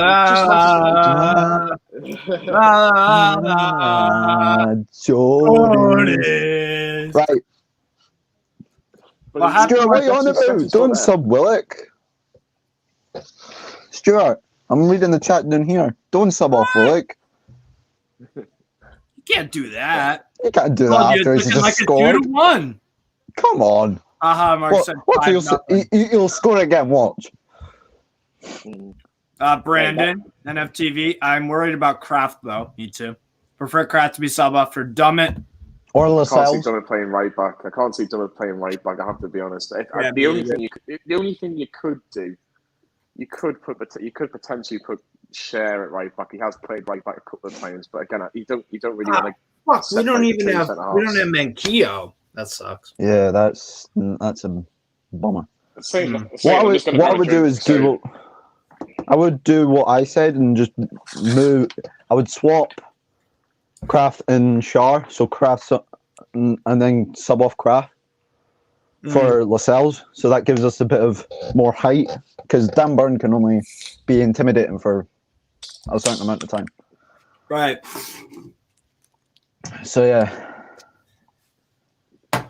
Johnny's going with cans. I'm going with bottles. I've got nothing. I've got air. I had Iron Brew, but I finished it in about 10 minutes into the first half. Yeah. I wish it was a proper can, but unfortunately I've got to go to work later on. But in terms of the first half, though, you've got to look at it. Newcastle have been pretty solid going forward. They are getting opportunities, and look, Joe Willock's taking a really good opportunity there. But we've got to just, if we can get a few more chances, because like Sam. Hello. There he is. Hello. I've survived my child's 5th birthday party with 10, 11 screaming kids, and just in time to see West Ham score, which was lovely. But did you get the notification with Willock? All things considered, I think we've been quite decent. I prefer the midfield just to be a little bit quicker in breaking out. Yeah. But other than that, I think we've been okay. Yeah. I'll tell you what, Sam. Joe Willock's fantastic goal. I actually think he's been brilliant so far. First half. Deserves a goal, didn't he? He's been really coming on leaps and bounds again and showing glimpses of what we know he can do from the back end of last season.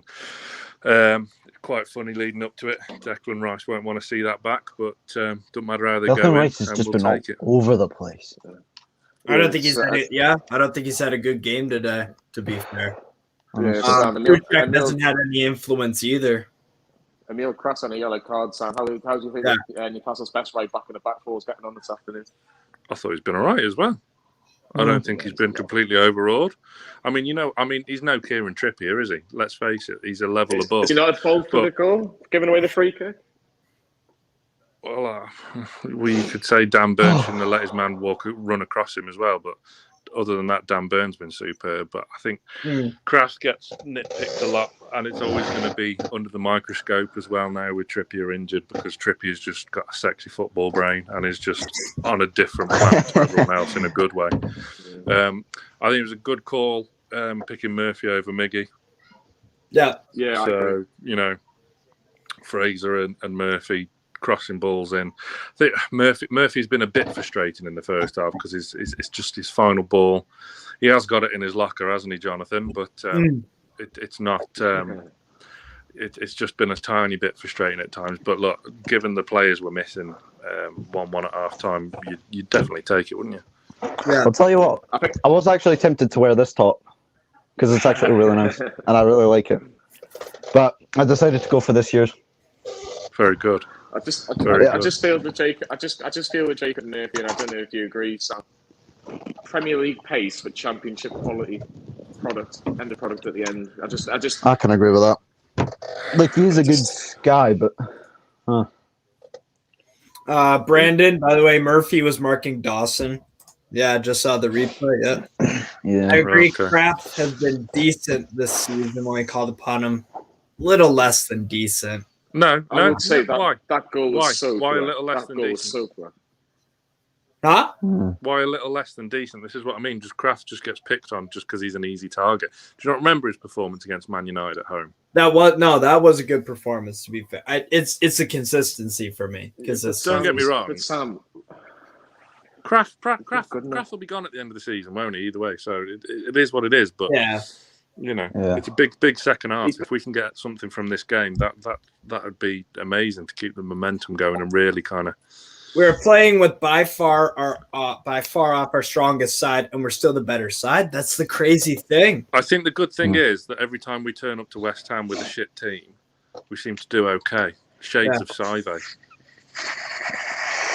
My only issue, and I know Emil Kraft sometimes gets unfair criticism, but you can only judge him on what you've seen so far, and what you've seen so far, in particular today, you've seen him being booked for a foul that's led to the free kick, which the score from. Yes, he wasn't at fault for the actual free kick, but he gives it away, and then Ben Ron's had a couple of moments against him as well, but.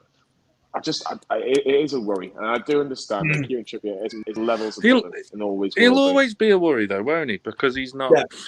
Look, we've been flogging this dead horse for years now because we've had no quality at right back. I mean, I wasn't a huge lover of Daryl Janmaat, and I wasn't.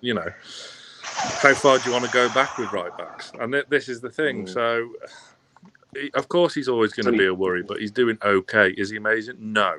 Of course he's not. Right. Has anyone said, come on, you Maggies, yet? Come on, you Maggies. Yes. Come on, you Maggies. I've just seen the goal again. I've just seen the goal again, Sam, and it's fantastic. And you've got, I don't know what Declan Rice is doing with, heading back towards his own goal, but got to give credit to Wood. It just finds it with these long legs, finds that little bit of space between Dawson and Fredericks, and it's just enough to get over the line. But on the balance, Newcastle should be a bit unlucky being level at half-time, in my opinion. Yeah, I think we've just about shaded the first half. I mean, you can tell we're obviously missing options in the final third with ASM because he does what he does so well.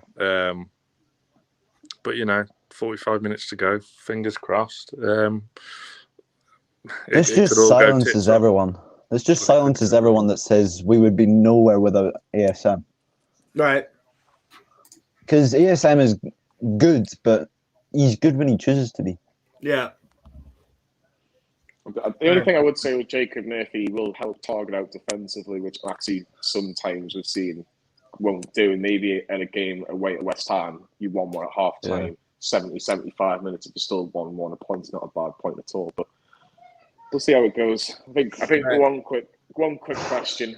I'll ask everybody this: what minute's Bruno coming on? Because I think that's what a lot of Newcastle fans have wanted to see, getting more than 5 or 6 minutes. 65th. So come on at the 75. 65th minute. We're going to see 15 minutes of Samuel, are we? I don't know, but possibly it depends how we start in the second half. As I say, the one minor criticism, and it is minor, is I would like the midfield to just get it going a bit quicker, and Bruno would do that.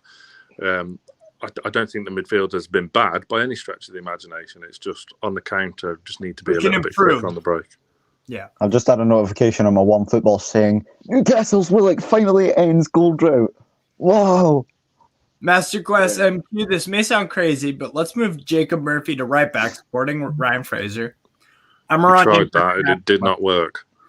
Yeah. Not at the back four. You can get away with it in back five. Shades of Leeds away last season, but Yeah. hey ho, I'll leave you in peace for the second half. And Good luck with the party, Sam. Well, it's done now, so I've got an hour respite before we get family round. So, since when did birthdays turn into the whole weekend? I mean, it's not even his birthday till tomorrow.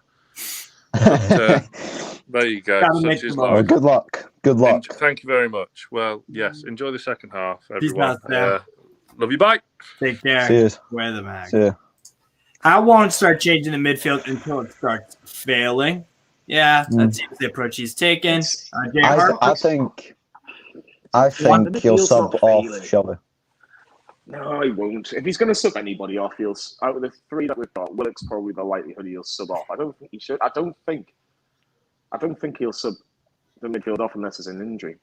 I really Actually, no, we could Joe, all three of them are playing all right. They're not playing crap by any stretch. They're really not. I just think it is just that final third, because when we get it to Fraser and we get it to Murphy, we're just a bit blunt from then on. Yeah, like I say, it's taken a fantastic bit of individual, knowledge really, like to get in the right area from Willock to get that goal. But everyone's obviously desperate to see Bruno. I am as well. I want to see Bruno play, but you've got to judge it and go. Well, are the three midfielders that are currently playing, do any of them deserve to be dropped? Are they a liability to the team? Not at the minute. They're not. Not at the minute. Yeah. In fairness, at the minute, the three of them work pretty well. Sean Longstaff's unlucky not to be in this midfield three after the performance he put in against Leeds, but he kind of get back in the team. So it's interesting. We'll see. In fairness, Steve, didn't you say put Willock up front? I would say I would say give it. Because in fairness, that actually wouldn't be a bad idea, because if you put Willock up front, that puts Wood in the midfield. Then you could sub Wood off for Bruno. No, you look. Chris Wood's going to play most of the game unless he gets injured. He is an out striker, and he is. I'll be right back, guys. 1 sec. Okay. The issue with Chris Wood is that obviously he hasn't scored yet, but I thought the Everton game he played well. I thought Villa, he was quiet, but he does a lot of dirty work, especially when Maxi decides to sit on his arse for 45 minutes in terms of getting an injury. But look, I'd love Chris Wood to get the winner today, and I think that would benefit him. I think that would shut up a lot of like critics of him. But he is a stopgap. People are bullying him. It's actually quite funny because sensible. Yeah, it's quite funny because at the Leeds game, all the Leeds fans were just chanting all that money and you sign Chris Wood. But it's sensible. It's sensible because you think you're weakening a relegation rival, okay? And then you need someone to come in for Callum Wilson. Callum Wilson's probably not going to be back until hopefully Chelsea game. And probably after they're saying late March, early April. So by the time it's going to probably be after the international break in March. So that tells you exactly where they are. But look, we've got, like I say, Chris Wood said in an interview today on BT that Newcastle are looking for 14 more points. So they're obviously looking at 35 points from now.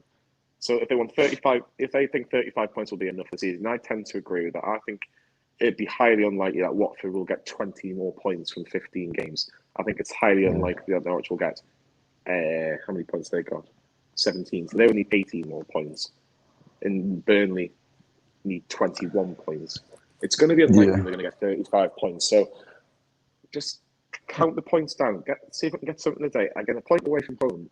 Anywhere in the Premier League's a good result. So let's just keep it going and get to the end. But we've just got to keep going. Got to keep going. Can't concede. We can't, look, if someone scores a worldie, fair enough. But West Ham are making a substitution here, actually. Ryan Fredericks has come off. So they've obviously realised that they can't keep him on because he's on the yellow card. And Ben Johnson's coming on for West Ham at right back. So that's actually quite sensible from David Moyes. Obviously realising he's probably down to his last sub. Oh, hello. This is my Chihuahua, Nook. Nook. Yeah. Nook looks He's a big boy. He's a big boy. Big boy. Yeah, big boy. Looks very happy to be there. Yeah, a little bit. Looks like you just woke him up. Yeah. He's just peacefully sleeping. He's just peacefully sleeping, and then all of a sudden, Steve just comes along and says, "Hi, do you want to come and watch me suffer with Newcastle?" I know, right? No, dude, I just got this because I work at a dog place, so I'm with dogs all day. So I'm I'm just so used to being like, oh, just pick up a dog and hang out with them. So I'll take one. My day off. Yeah. It's the fact that let's see. Hippie, I think Willock has been pretty hesitant in front of goal. I hope this goal gives him some confidence back. Yeah, me too. Jay Harper, where in America do you live? I live in New Hampshire, which is the northeast, actually, of America.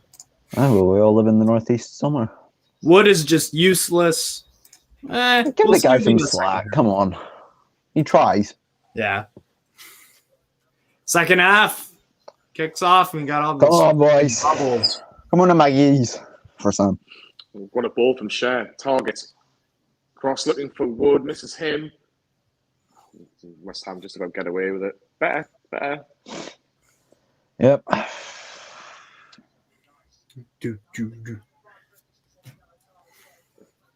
We have to win from now on.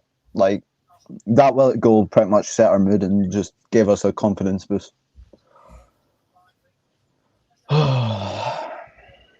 West Ham have got a corner here. Oh. This is what I mean. This is what Jacob Murphy like there. He will defend. He will do that defensive duty for the team. Where Maxi will to an extent, but it's got that liability. But it's a corner at West Ham. It looks like I would imagine it'll be Cresswell on the right hand side, left footed in. Can Newcastle defend it? No. No, not really. But it comes out to Cresswell, blocked. It was actually Jared Bowen that took the corner, comes back out to Bowen. The target, keep him quiet. He comes back onto his left foot, cleared by Chris Wood. And Newcastle just about doing enough, but West Ham still have the ball. Steve, I think Jay asks, why support Newcastle? Oh, yeah. Basically, I got... my mom works at a local bakery in Exeter, and so she knows this guy named Steve actually from Newcastle. And basically, long story short, I got to know his family. I go in the bakery a lot, and I talk football with him. And he bought me a shirt actually. So nice. So then, kind of happened by accident, but had fun. Now he scored again. Yeah. Yeah, but it was actually with a shot. I don't think I've ever seen Craig Dawson score a goal with his feet. He always used to score with his head. Yeah.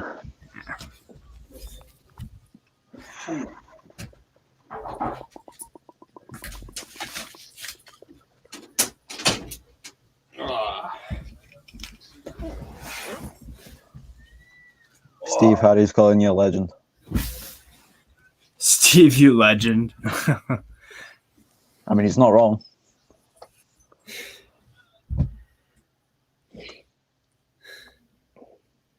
Come on, boys. Come on. Come on, guys. Come on.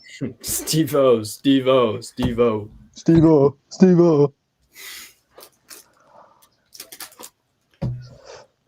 Johnny, am I right in saying that the best Steve to ever play for Newcastle was Steve Watson? Steve Watson? Yeah. Slightly before my time, Steve Watson.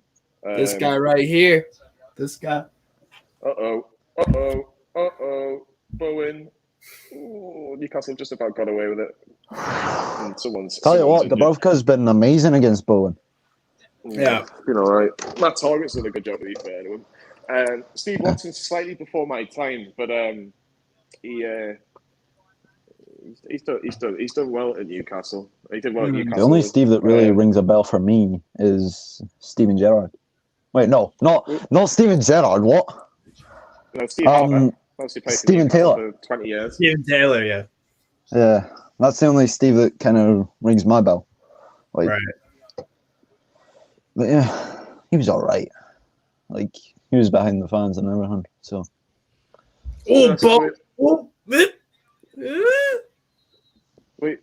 interviewed Steven Taylor, me and Sam, and you can tell that he still loves the club. I think there's probably part of him that still feels, I don't know, maybe a bit of frustration not getting a trophy at Newcastle, like a proper trophy, because Newcastle were in semi-finals and quarter-finals of big competitions and just didn't seem to get over the line. Alex McLean. Steve Watson was a journeyman. He played solidly for us. Probably would have been rubbish elsewhere. No, yeah. I disagree with that. Steve Watson played. He did well for Everton. Come on, Sam. Leave me alone. It was an error. Sam. Stephen Gerrard, the Newcastle legend. Steve Watson handstand throw-in. Oh yeah, I've seen. Yeah, his throw-ins. Yeah. Fucking hell. Oh, got sore neck. Steve Harper, another Newcastle Steve. Steve Harper. Alex, the current leader for most votes on the game in One Football. Here we go. Emil Kraft. That's actually quite funny. Yeah. Willock's got 304 votes. Declan Rice has 69.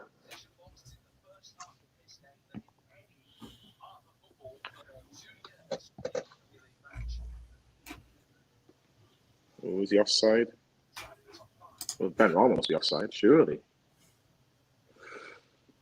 Newcastle are just about doing enough at the minute. They're just about doing enough to contain West Ham as we move forward. Joe Linton driving forward. He has Murphy on his left, but he's still going, Joe Linton. Murphy. Go on, Joe. Taking on Flashback. Steve Watson was class for us. Played in the Prem till he was like 36. Longevity, yeah.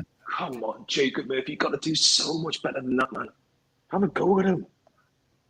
Steve Harper, a.k.a. Shay Givens' lesser twin. Yeah. Played for 20 years for Newcastle, had about 150 odd appearances. Yeah. Murphy. Right, Wood. I want to get in the box, Wood. Come on, Wood. Slightly. Would you please get in the box? Targets. Hi, guys. Support from Siberia. Away the lad. Oh, Not trying to say that name. My apologies. I've got fans from all over the place. Yeah. Who is the best Noberta to play for us? Steve Howe. That's a good shout. Great shout, Steve Howe. Yeah. Steve, interesting fact, Steve Howe was born in Sunderland, but also played for Newcastle for so many years. He's like the opposite of Don Hutchinson. Yeah. Because Don Hutchinson is a Newcastle fan growing up, but he never played for him. No. Played for Sunderland? Yeah. Oh, here we go. Trouble, Bowen. Come on, Oh, dear. And again. Still Jared Bowen. Great work, Matty Target. Love that. My target was good. My target's had Jared Bowen in his pocket. Here we go. Joe Linton. Alex McLean. Can't believe we sold Given to Villa. In my opinion, he was our best goalkeeper for decades. We didn't sell him to Villa. We sold it to Man City. Right. Because, well, actually, I'd say we sold it to Man City. We did sell it to Man City. The Mike actually sold it to Man City. Right. He was only about 30 from 35 appearances away from being Newcastle's all-time record appearance holder. Oh, wow. To be fair, could you blame him going to Man City at that point? It's like what Newcastle are now. But they were just Man City were just a Man City were like where Leicester and Aston Villa are now. They were like, you're never going to get relegated. So yeah, Newcastle have still got a half chance, I suppose. Targets Fraser in the middle. Wood. Willock have a strike, son. Blocked by Dawson. Great block that. Great block. Oh, Come on, Newcastle. You're doing well, yeah. Fabi Share. Wood. Still better Fabi start Share. to. This is better Shot. for the start. Saved. This is a better second half. Flash Maxi, can I give an honorary shot to Robbie Elliott just cause? Loved him, had proper passion for the shirt. Robbie Elliott with the little chicken dance, didn't he? This West Ham team are for the taken, says Andrew Johnston. If we had ASM and Wilson, it would be 3 or 4 already. Possibly. Yeah. Possibly. Wilson loves a goal against West Ham. Oh, he does. Oh, he does. And Willock blocked again. You know what? West Ham, they haven't been at their best today, but defensively, they've got at least 6 blocks. Yeah. This is a definite better start to the second half. Yeah. Like, we started the first half like really well, and then just kind of slept, and then kind of gave them the goal. But this is a better start. We still have the possession. There's been a bit of a debate on Twitter about whether Newcastle move away from St James's Park, or should they? I saw that as well. It was like, nah, it's too historic to leave. Yeah. But the reason why I ask it now is because of West Ham. West Ham obviously left Upton Park, and yes, theirs is a bit different. Their ground held 35,000, and now they've got 60-odd thousand. Mm-hmm. But do you think West Ham have lost a little bit of something? But if we were to move from SJP, where would we go? I suppose the surrounding area. The only place that I can think of is, I don't know if you've I know Steve hasn't been in Newcastle, but there's a place called where the Hoppings is, and it's a massive field. So you could potentially put a new ground there, but I'm fully against it. I have to be honest. I'm not a fan of Newcastle moving away from St James's Park. I think there's still stuff that you could do inside the ground to make it bigger. I don't think everyone talks about the East End and there's too many listed buildings, but you can still. I think if you can have conversations with the right people. Like, money's not an object in Newcastle now, so maybe. So, Alex McLean, we could fill a 90K stadium, though. Surely, think of the revenue. What do you think we could have? What's the absolute top? Do you think that we could fill? I would say, 95,000. No, not for me at all. I think we're way off. No. Probably, I think 80. I honestly think if Newcastle filled it, if in an ideal world, if Newcastle could fill the East End and you can extend the Gallagher, say there wasn't restrictions behind it, Newcastle would have about, let's say, they could probably have another 15 to 20,000, right? So that puts you about 72,000, 75,000, right? I think that's the absolute maximum for Newcastle, 72 to 75. There's 52,000 now, and yes, and obviously people saying Newcastle aren't playing well and they're still potentially corner target header. Fabi Share. Oh, Fabi. Oh, sorry. Say it, man. I'll just see what happens with this. Go on, Fraser. Go on, Ryan. Work your magic like you did against Everton. Free kick to West Ham. But sorry, I think so. I don't think Newcastle could get more than 75,000. You've got, and this is where we are right now. This is where we are right now. If Newcastle were to win a couple of trophies, then you can have a different conversation. But I think Newcastle could do it gradually. You could go from 52 to 60 or 52 to 65. I think there's scope for 65,000, but I don't think Newcastle, even if they're successful, can get more than 75,000 at a ground. Like, look, Man United and Liverpool have been successful for years and years and years, right? Chelsea have been successful. Say for a FA Cup final, Wembley is 90,000 seats. Yeah. So would that essentially be like 45,000 for each team? Because you know how there's like they go. Well, I would. The only thing I would say to that is obviously there's sponsors as well. So you're probably looking maybe 35,000 each. Yeah. So that leaves 35,000. That's, I don't know, all these season ticket holders at Newcastle. Well, maybe Tell you what, if we ever get to our final, let's all get a ticket and just Fuck yeah. Cals, how long do you envisage it taking Newcastle to make Champions League football? It's inevitable, possibly. I just don't know how long it'll take. I think let's just see how this summer transfer window goes. 3 years. I'll say 3 years. I think if we stay up, if Newcastle stay up this season, Newcastle will be in the Europa Conference League within 2 years. I'll take the Conference League. It's still Europe. Me too. Absolutely.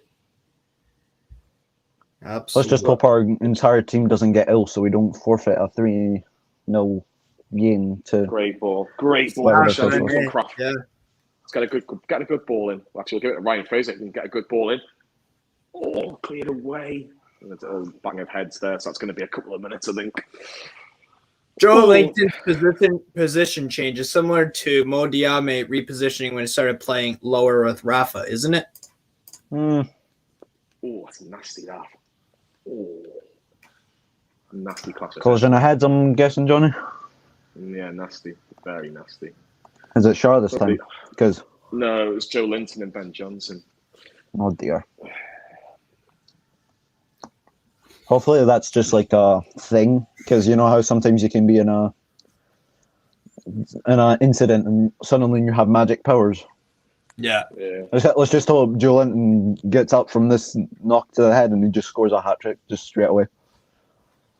The voice JT, Newcastle would sell out 90,000 tickets easy. Seeing the prices of Man United and Liverpool's tickets and Chelsea, they're very expensive tickets. To be fair, yeah. The thing is, though, right? I can understand that argument. It's actually a very, very good argument in terms of the pricing structure for tickets.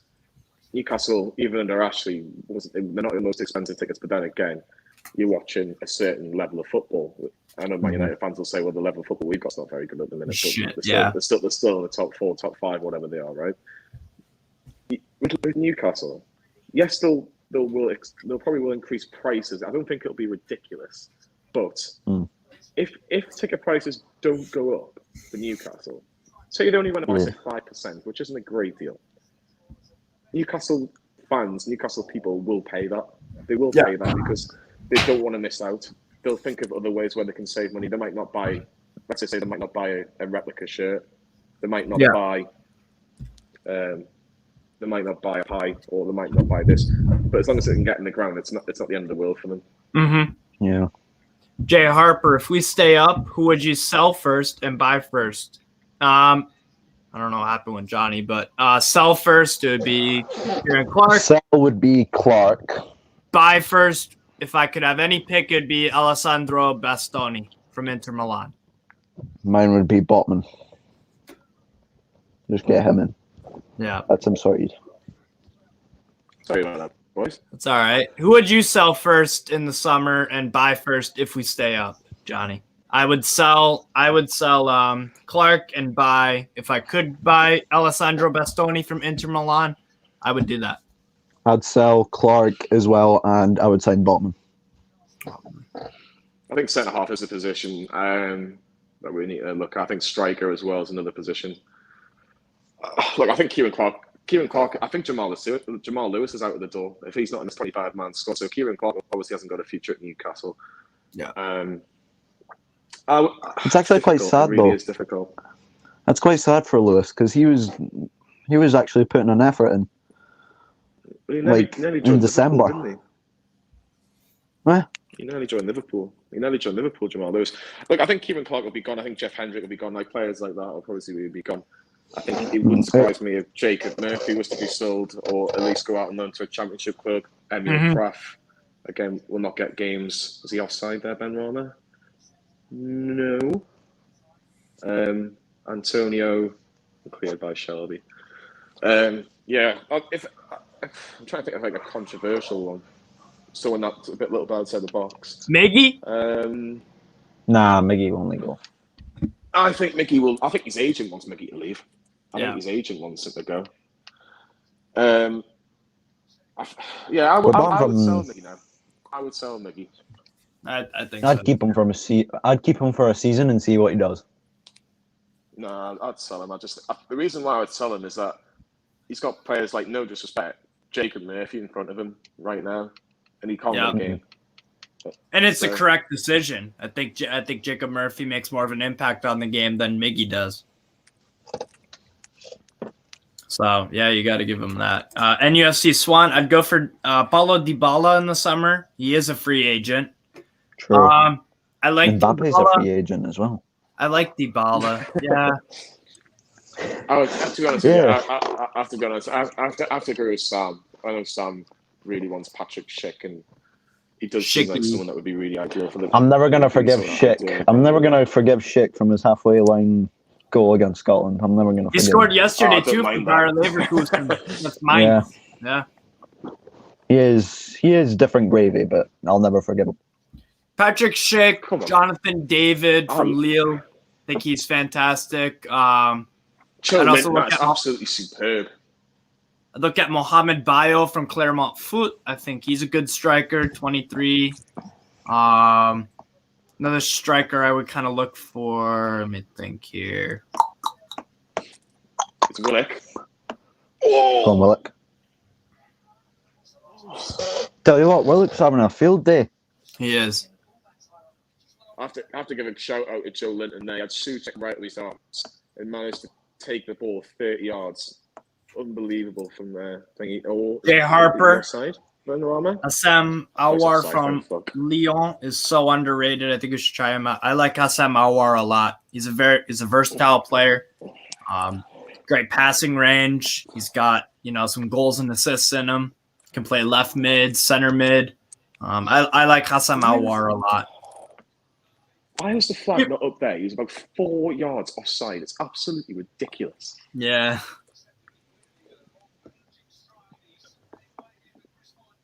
Paqueta down and Bruno's getting warm.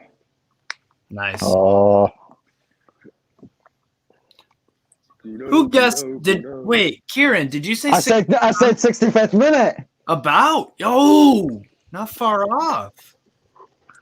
Well, sure, let's go. As well, like. You guys owe me a drink whenever we meet up and have one. I know, right? Sarah Sport. What about Alexander Isak? Isak for me. Isak's actually good at that's a good point. Isak, he'd do bits. I want Isak to be a bit more. He's only got 6 goals in La Liga so far. He's at he's performed decently, but he wouldn't be my number one target. I definitely wouldn't be mad if we got Alexander Isak, but I think there would be. I would put Patrick Schick in front of him. I would put Jonathan David in front of Isak, but very good player for sure. I wouldn't be mad if we got him. Just not my number one. Not my number one option. But Patrick here's Schick, a question. Yeah. If you were to replace Dubravka, who would you bring in? Mike Maignan. If I could pick anyone right now, I would say look to a selling club. AC Milan do sell a lot because they're still in debt. I would say Mike Maignan, one of my favorite keepers to watch. That would be the guy I would bring in. Maybe throw some money at Leeds for Ilham Elie. He's like the third or fourth most valuable keeper in the world. NUFC Sport. French midfielder that plays for Monaco. Can't spell his name, but it starts with TCH. Yes, Chouameni. Aurélien Chouameni. Very good player. Few good players on AS Monaco. You've got Sofiane Diop. Ben Yedder bangs in goals. I like, Chouameni. Well played, Craft. Their center back. No, you can't spend too much time on it, though.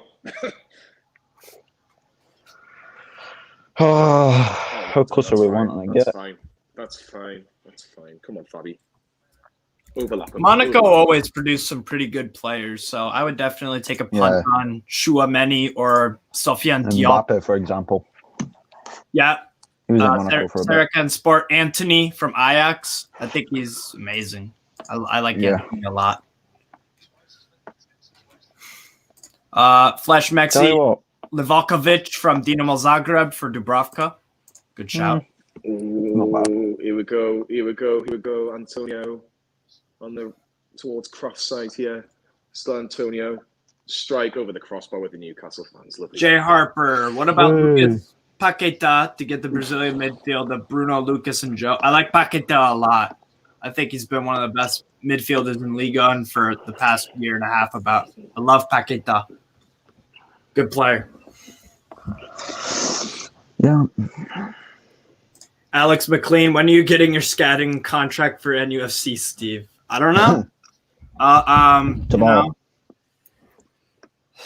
I'll wait for the call. I watch a lot of European. I'm watching the Villarreal and Granada game. Pau Torres is having a good game so far.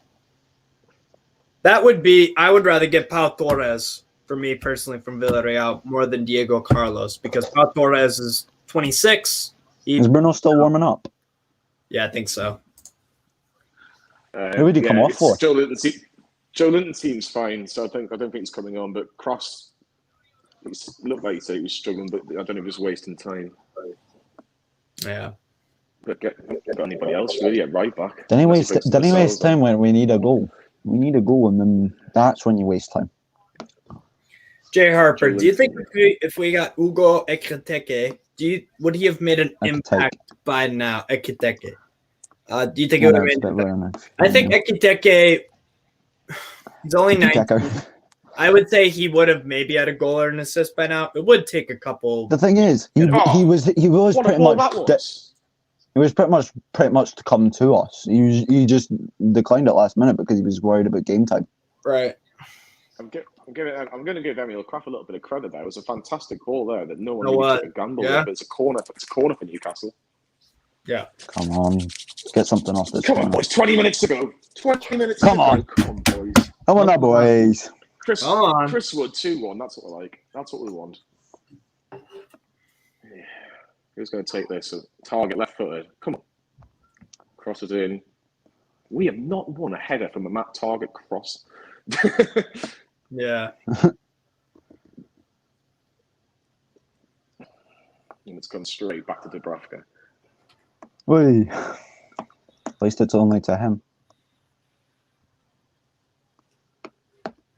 Newcastle get the ball back from the clearance from West Ham. Still not target. Flash Maxi, Zagadou looks like a beast for center back. I'm not so hot on Zagadou personally. He's all right. The dream though for me would be get it in the box. Koulibaly from Napoli. I like Koulibaly.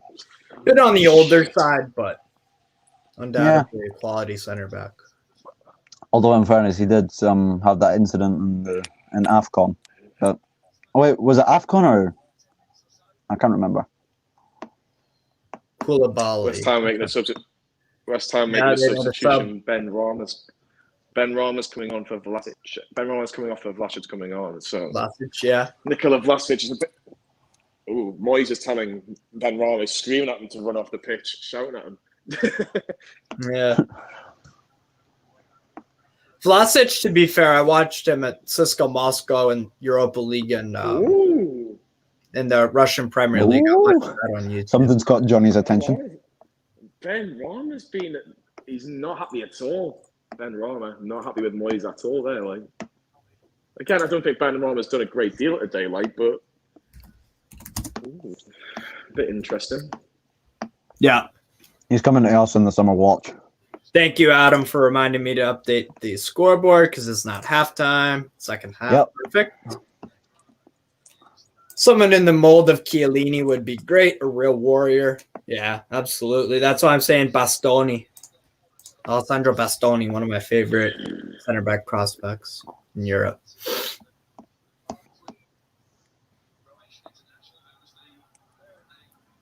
Yeah, David Moyes is like freaking. Come on, man. Yeah.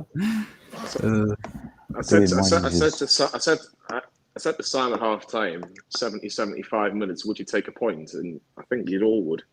But there is scope to win this game, but it's just how much Newcastle it's just really wide. For it.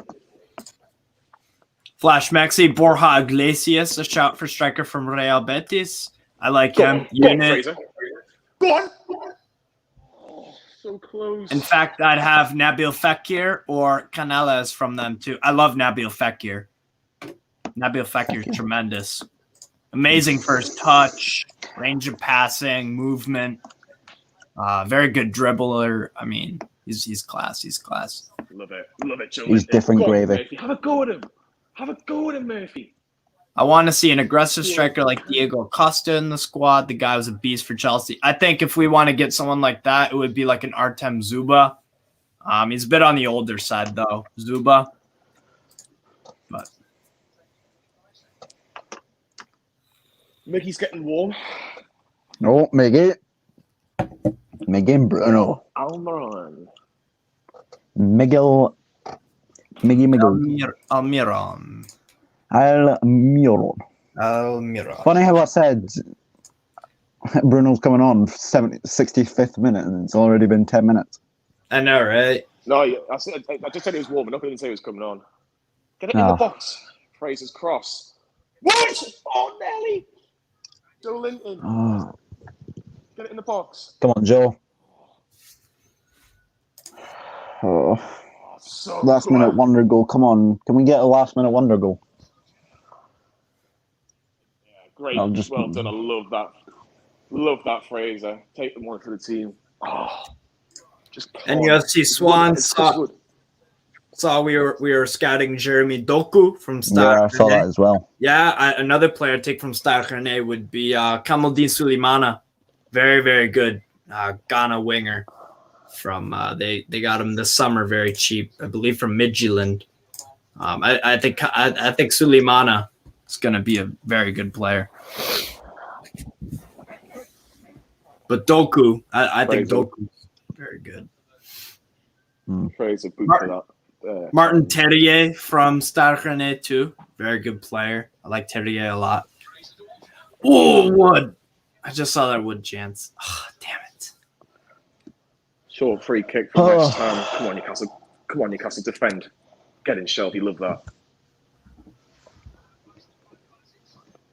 Still in. Cresswell. Come on. Go out towards him.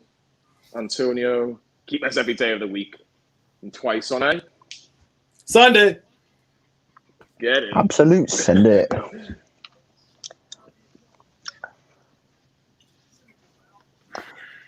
Come on. Eddie Howe's substitutions will tell you what he wants from this game, because he could easily put Lascelles on and no one would bat an eyelid. Yeah.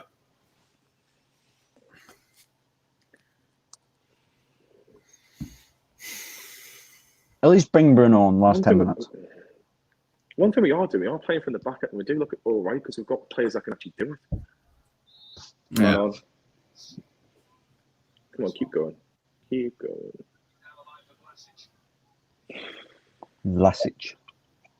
Oh, Ben, what you doing there? To be honest, West Ham don't look like scoring. Nah, we've still got 56% possession. Steve, what have you just said? What have you just said, Steve? You kind of do that to us. Just Steve, if that comes back to bite us, I swear to God.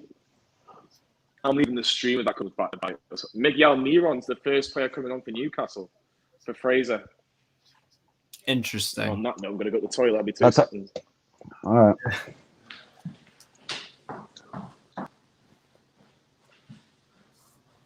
Let's just give him a surprise when he comes back to say, "Oh my God, we've scored." Adam Druitt, how does everyone know so much about players outside the Premier League? I can only focus on who's in the Newcastle team. That's all I care about. I watch a ton of European football, and MLS, obviously, and a few other leagues. I love the sport. I love football, so I always want to know what's going on in the other leagues. You never know. Steve, you could have been the one that actually scouted Miggy for us because he came from Atlanta United, the MLS. Yeah. Joseph Martinez. Bring him. That's the problem. That's the problem with Miggy is that he did so well with Joseph Martinez at Atlanta United. Like it was consistent. It's 7-1, Johnny. Sorry? 7-1. Woo! It's 7-1. Woo! It's 7-1. I'll take 7-1, like. No, just this is scored an extra 6. This is a big 15 minutes for Mickey Almira, mind. Come on, Miggy. Under goal. Come on, Mickey. My Fraser. In fairness, even if we don't win this, we're still unbeaten in the Prem. Right? Craft with a cross. A bit too long, but Joe Linton can keep it in. Johnny, everyone thinks you're doing you just took a dump. Definitely did not. He's going to do a Sunderland. I've not had any food, to be fair, so I've not had anything. Should sign Nuno Mendes from PSG. Yeah, possibly. I saw something we were in a race for Kimpembe. Presnel Kimpembe, yeah. Yeah. I would think a more realistic signing would be one of their bench center backs, like Abdou Diallo. Keep it in. Oh, go on. Oh. Maybe Thilo Kehrer. Also another backup there. Love it, Joe Linton. Right, Murphy, turn.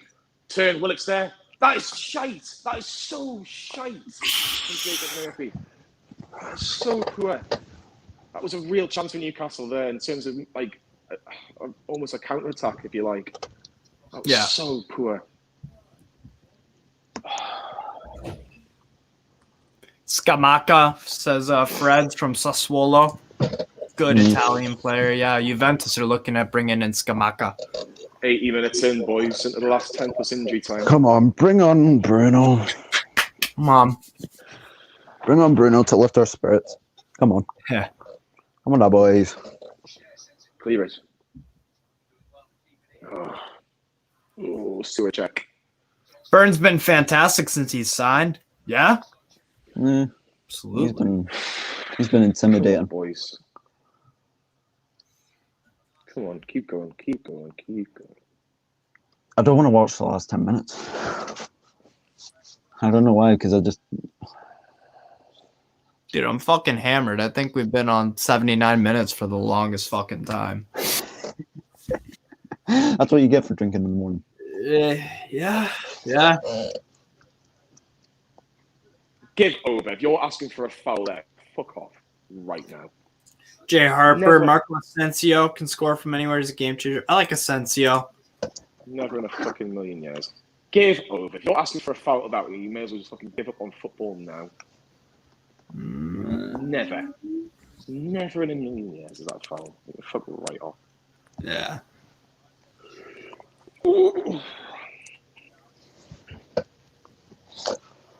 I think if Maxi was playing today, I think Maxi definitely would have had a couple of chances today. Like,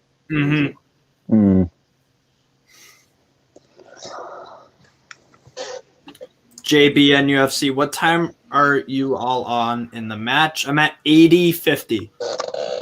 I'm on 81:40. I'm at there's an overlap there. Oh, God, keep going, Newcastle. Not today. Saint-man.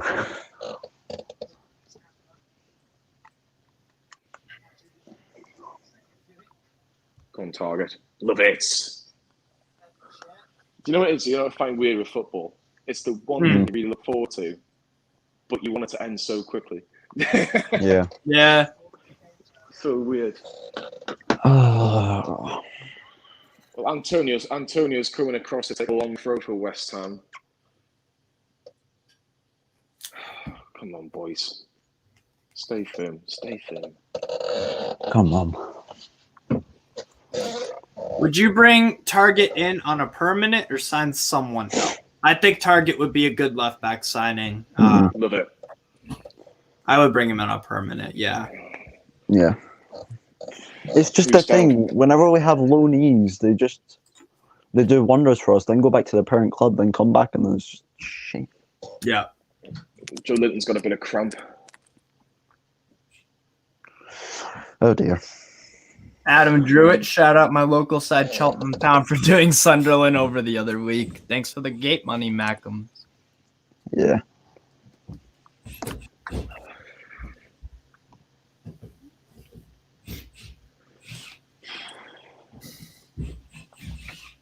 We're sitting back a bit now. We're quite deep. Yep. Long ball from Rice, looking for Ben Johnson. Johnson gets there first, but a goal kick for Newcastle. Oh, come on. You can always tell if someone's from north or the south by the way they say like Newcastle, because that way you go Newcastle and some go Newcastle. Newcastle. But I'm American, so it doesn't really matter. I heard someone do you say say? Newcastle. Newcastle. Yeah, Newcastle. There you go. Yo, you ever Bruno's been coming in out, boys. Newcastle? Bruno. Thank God. Bruno. Who needs Bruno F when you have Bruno G? Bruno's coming for Joe Linton. Joe Linton's pretty much knackered. Yeah. Tell you what, Joe Linton's been amazing this game. Yeah, he's been Dylan Gray, Shar, man of the match. He's been okay. I'll take Joe Linton. I give it to Willock. And give it to Willock. Yeah, Joe Linton too. Yeah, Joe Linton will work.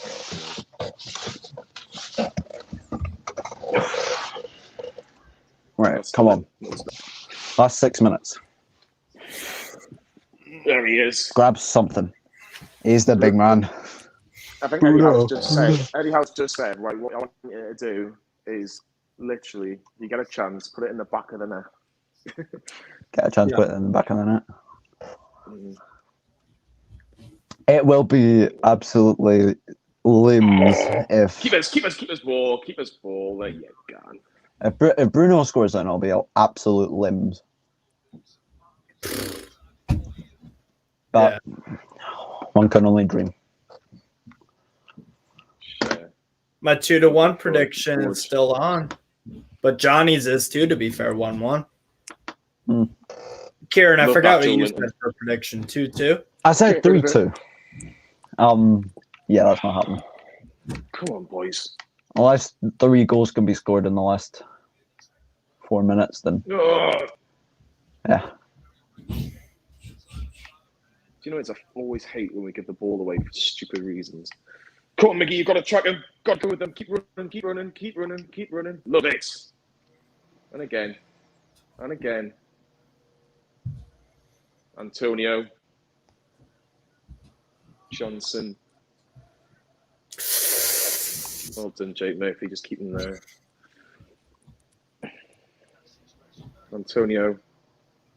Trying to bulldoze his way through. Suacek. Vlasic. Blocked. Shot blocked. Oh, come on, Newcastle. Come on. Cresswell. Still Cresswell for West Ham. Freds, any championship players you guys would want for Newcastle? Yeah, I'd say Spence, Nottingham Forest. Who else? Love that Matty Target. Absolutely love that. Yeah. Target could be man of the match, to be fair. He's been brilliant. It's within a shout, yeah. Bruno's on for Willock to do Linton's playing the rest. All right.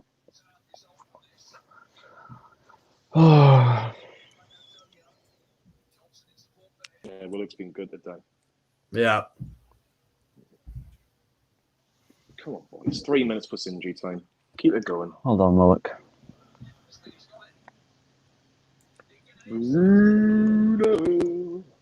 Bruno. Another fucking block. Jesus Christ.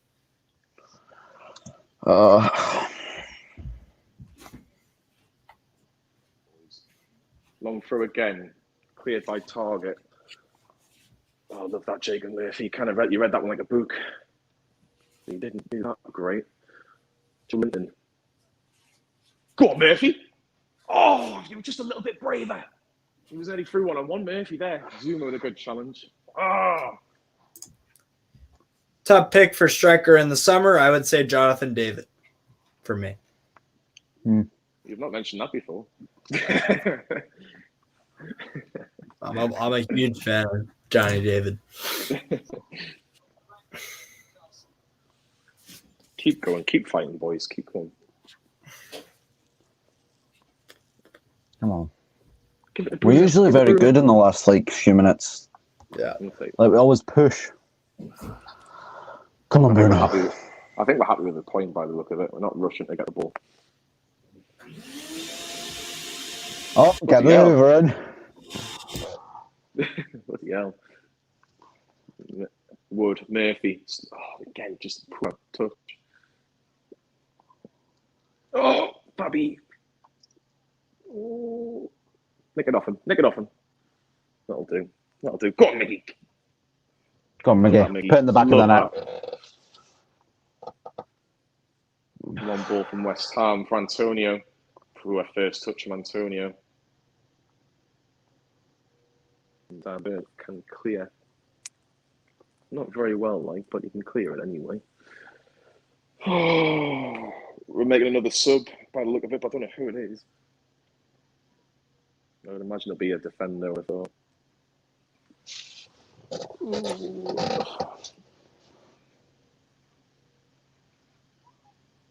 Nick it off him. Is that not a foul? Is that not a foul? It could be off here, you know. Yellow card for. Can we just go down in the box? No, like someone just dropped in. Fornals has played a touch. Oh, you bugger! That's nasty. That you know. That could be a red card. That. For her. It's not Fornals. Cresswell's played the ball at Fornals, and Fornals has taken a slightly heavy touch. He gets the ball, but he's followed through. His studs on Miggy, on his shin. And that's nasty. That you know. I've seen red cards given for that. 5 minutes of injury time, though. Oh, God. Come on.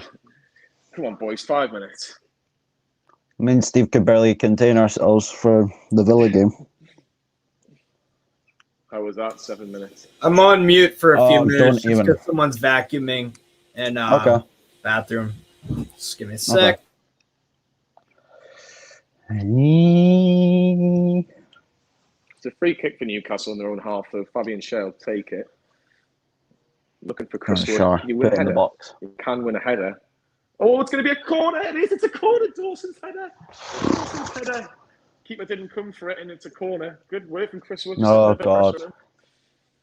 Oh, could we? Oh, can we just nick it in the end and just rub it in West Ham's face? Will we even go for it? That's the thing. Will we go for it? I think we will go for it, to be fair. At least try. Yeah. Is there going to be another Matty Target free kick corner? Dan Burns up, Shares up, Joe Linton's up. Come on. Good ball.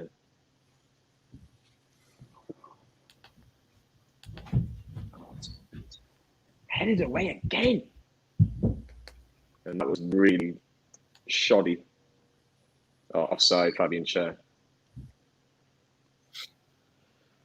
3.5 minutes to go for Newcastle. Oh,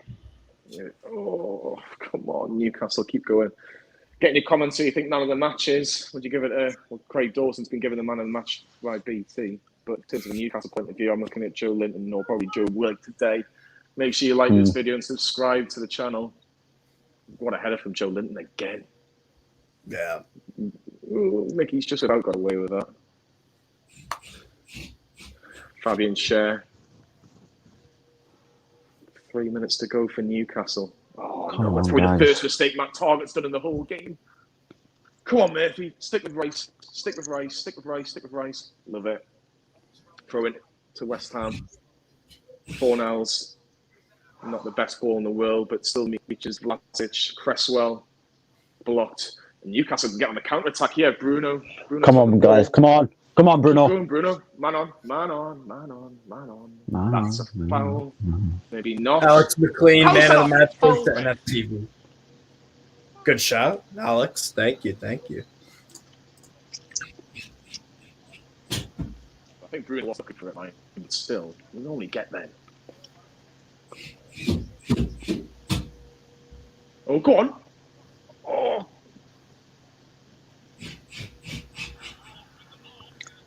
Bruno. Joe Linton. You've got Murphy on your left. 2 minutes to go. Come on, guys. Come on, Murphy. May as well have a go.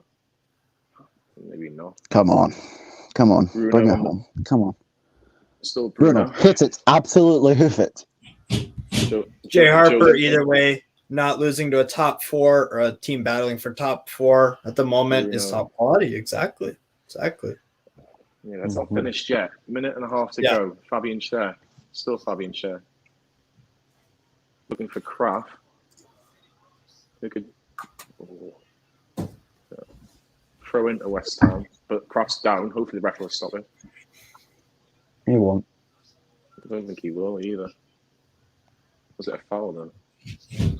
How is that their ball? No way was that their ball. Right, seriously, Kraft's off on the pitch. So bad.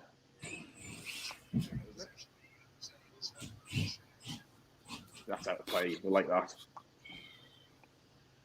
Oh, that was a bit naughty from Dan to burn on Jared Bowen, but the ball was already out of play. Went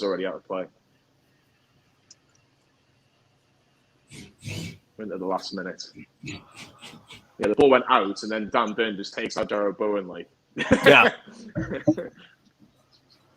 But I don't know if Dan Burn knew that, to be honest. Jay Harper, half our team injured as well, and they had full strength. Yeah, That's a good point. So to throw in to Newcastle, just 30 seconds to go. Come on. What's gas? Oh, Jamal Lascelles coming on for the last 30 seconds. Jamal Lascelles is coming on. Who's he coming on? Come on, Lascelles. Let's get a corner and get him in for a header. He's coming on for Emil Kraft. Oh, Good. Come on, boys. Come on. There's about 30 seconds left. We're into literally the last seconds of injury time here. Literally few seconds. I don't think Jamal Lascelles is going to come on. It's full time. We'll take that. Great point. Great point for Newcastle. I'll take the point. Really good points. Really good point. We need Bruno on longer. Against the top four That's side. That's a really good point. Really good point. We want a point from a losing position. Yeah, really good Very point. valuable. Yeah. I think on balance, we deserved a point. I don't think second half we did a great deal going forward, but on the balance of play, it's a good point in Newcastle. And it's another point, I think that we're on the same point as Everton now. So, all good. Yeah. Yep, that's us equal on points with Everton. Yeah, I'm happy with that. Now, if we are to win against Brentford, we go 13th. On the balance of play, I think a point's a fair result. And the thing is, as well, Norwich, Watford, and Burnley, unless one of them win, it doesn't really make a difference because it's either an extra point or a point more, or we're exactly the same. So it's another game ticked off, and I think we haven't lost in 6 now, which is really good. We haven't lost in 2022. Yeah, we're getting there slowly but surely. It's a big point for Newcastle. Big point. Yeah. Not a good point for West Ham. They played 26 games, 42 points, just a point behind Man United, who have played a game less. Arsenal are 3 points behind West Ham and we've got 4 games in hand. Not great. But Newcastle still 17, just on goal difference now. A point off Leeds, 2 off Brentford with a game in hand, 4 off Crystal Palace, and 5 off Leicester and Villa. I'm happy with that. I am too. I'm going to head off, boys, okay? Because I've got to go work. Take care, Johnny. Nice doing this with you. Yeah, I really enjoyed it. Steve, could you take me off the stream, mate, so I don't get rid of anything? Of course. Cheers, lads. See you, Johnny. Peace. See you, mate. All right. Well. So read some comments off. Burn is the difference in defense. To be fair, yeah, I thought he had a good game. Got booked last second. Yeah, but he if we had Lascelles or Clark in there, I think it could have been a different result. Yeah, we put out the best team that we could have. I think besides Guimaraes, I think Bruno should have played next game, probably for Shelby. I'd argue, but. Good result. I'm happy with. Probably Will can score a masterclass. Yeah, no, there are a lot of good things to take away from this game. Willock scoring a goal, that's going to help his confidence out. Jared in the Gray, 1-1. I'll take that. West Ham have been brilliant this season. Yeah, exactly. Yeah. A good result considering the injuries on our side. Absolutely. Andrew Bell, Steve Ladd, Burns the boy out. Damn Burn. Everyone's bullying us because Alan's away. And no. Yeah. No Alan Saint-Maximin and no Wilson, and we managed to get a point at a top 4 contender. It would Sign have me up. been absolute scenes if it was a win. Yeah. If we play like that against Brentford, we will pick up all 3. Agreed. We have Brighton after Brentford, so yeah, and then we're on our way to Stamford Bridge. Absolutely. And guys, make sure to we've got the fan reaction show pretty much right now, and we'll do some score on the players too. Yeah. So, but first we'll have a message from our sponsor. We are sponsored by One Football. Sam, what are you doing?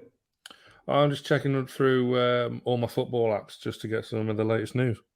Well, you don't need to. You need the One Football app. The One Football app sponsors Newcastle Fans TV, and it has all of the latest breaking news, putting loads of articles together. Even Steve Bruce is on there when he's been announced as West Brom manager recently. It's all up to date. The best thing about the app, it pings when there's breaking news. You need it, Sam. Get downloading the One Football app. The link is in the description for that. I'm downloading it now. Give me a sec there. That was our sponsor, One Football. So again, guys, we're gonna do scoring the players. I put the link in the comments. I'll do it again just in case anyone wants to come on and score the players with me and Kieran. If Kieran's planning on staying, so definitely join.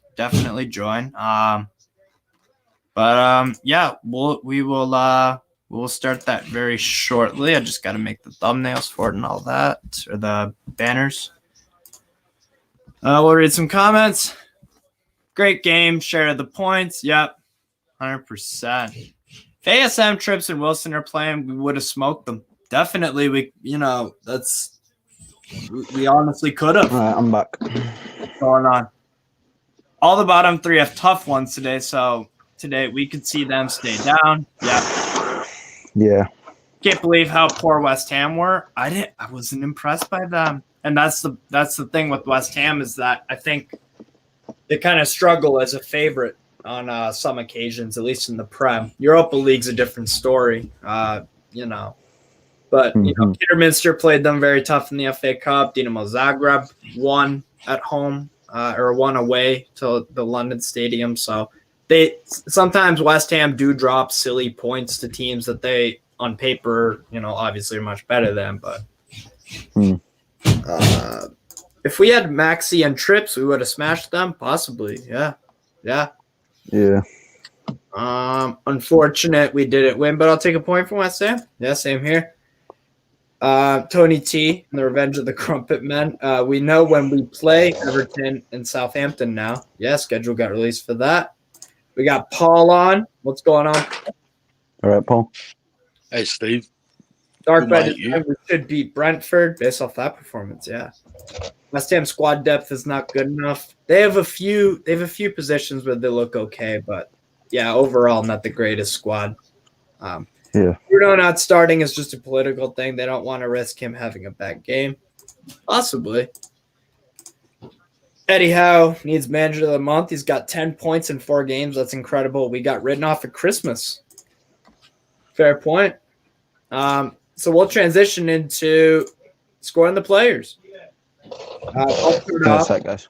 Yeah. I'll start off with Martin Dubravka. I'm going to give Dubravka a 7 out of 10. The goal he conceded was not his fault at all. It was horrible defending. It was really just, completely no marking on Craig Dawson. And he made a good save, and he didn't really have too much else to do with it. Commanded his box well. Distribution was all right. So I would say I give Dubravka a 7 out of 10. And we'll add James also. What's going on, James? Hey guys, I'm doing good. What do you think of so Dubravka 7 out of 10? What do you guys think of that? Didn't have much to do, really. Yeah, Dubravka 7 out of 10. Let's see who we got next. We'll start at the right, and we'll go with Emil Kraft. That is for Kieran. What are you gonna score? Could have done better.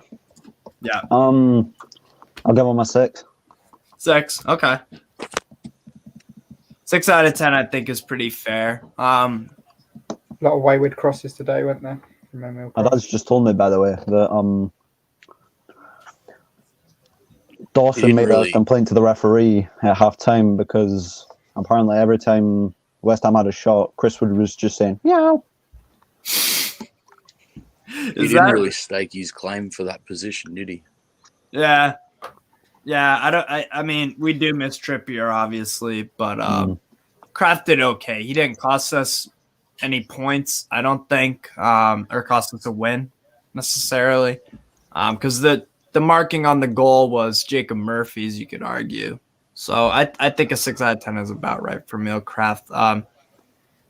His crossing, there was like 1 or 2 good balls, but that no one really got on the end of. So we'll see. We'll see what other people say. Jason Scott, Kraft, shite 5, 4. I wouldn't have him in next week. I don't want him in. I don't want him in either. Me either. He's a liability. He's our biggest. Like I said in the Discord, like he needs to go off because he's going to be the reason we lose the match. He's just. I don't think any of us have really liked him since he joined. Really, he's just never really like.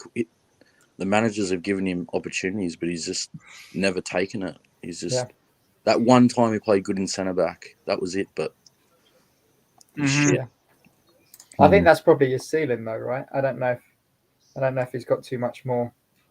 I think like what we signed is what we've got, and we the price we paid for him is probably like fair enough for the quality he is. Like it just needs upgrading, doesn't it? So like without Trippier, it just seems like a massive loss in that position. Yeah, exactly.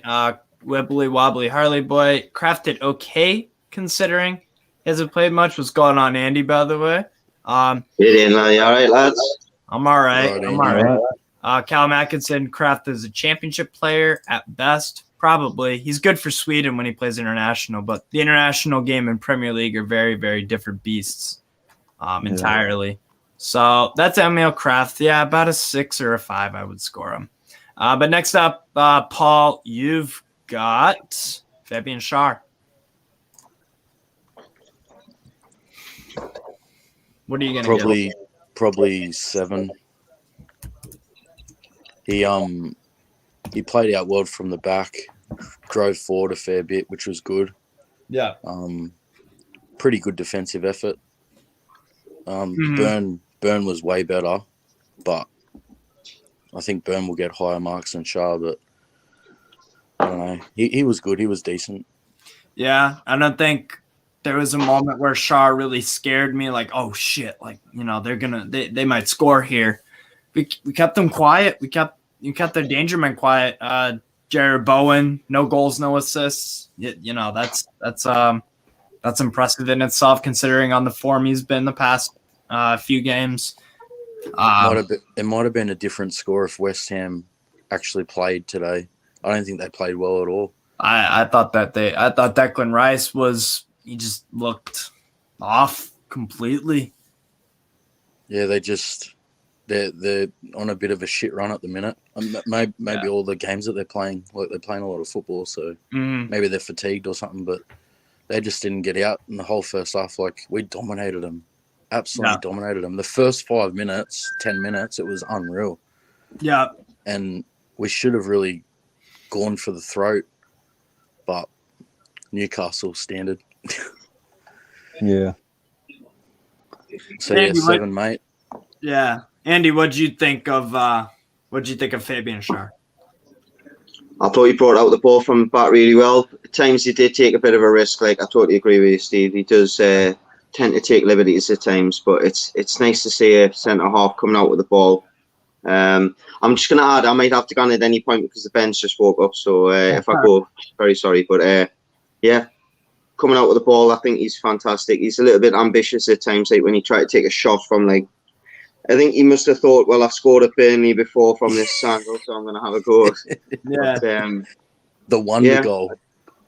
Defensively, though, I think Mikel Antonio is a unit, and he dealt with him quite well at times. There was other times where he did get the better of him, but them two at the back changed the side for me, Burn and Shaw.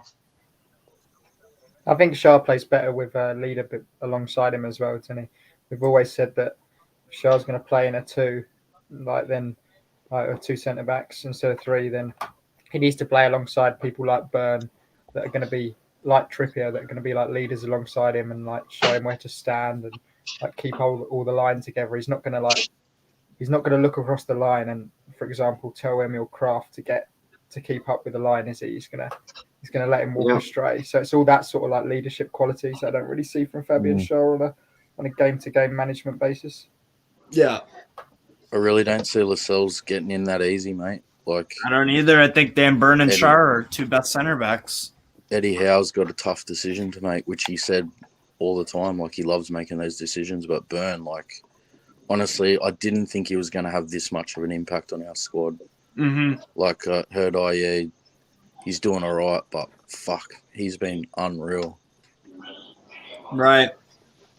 Yeah. Absolutely. Better give Andy Burn, mate, because he might have to shoot. Yeah, Andy, you actually get Dan Burn. What do you score, Dan Burn? 8.5. Yeah, I agree.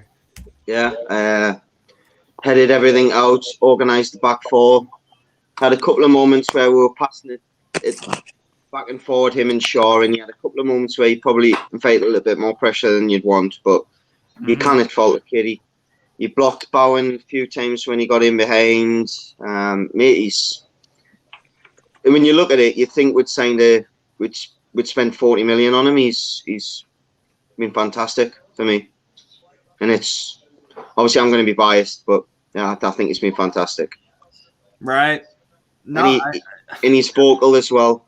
You're not just getting that vocal ability from the Dubravka, you're getting it from Dan Burn, and you're now getting it from the Ben as well. So, sorry to cut in again, but two things I loved about his game tonight: when he was screaming at the players, like getting really up him, and when he fucking smashed, what's his name? He smashed it again. Yeah, that was good. I love that. Yeah. That's the Geordie in him, eh? Yeah. Yep. Guys, I'm gonna bounce. Peace out, Kieran. Take care. Peace out. Nice It was a having you good on. game today. Good game today. I'll see you later. See you, mate. See you, Kieran. Bye. Yeah, I think Dan Burn, he's playing for the shirt and he's doing a great job. He really is, man. He has a presence about him. Doesn't panic, doesn't make any rash choices, just does the basics really, really well. Yeah, I thought he was tremendous. 8.5 definitely deserved for Dan Burn. I just wish. I think I've got to take half off because me biased. I would have given him a 9, but that's all right. I don't want to be called biased. So he was very good. He was very. I'm going to get away because you're going to just get screaming off the little end, as you can probably hear. But get in, lads. Point away from home. Take care, everybody. Andy. Take care, Andy. See ya. See you later.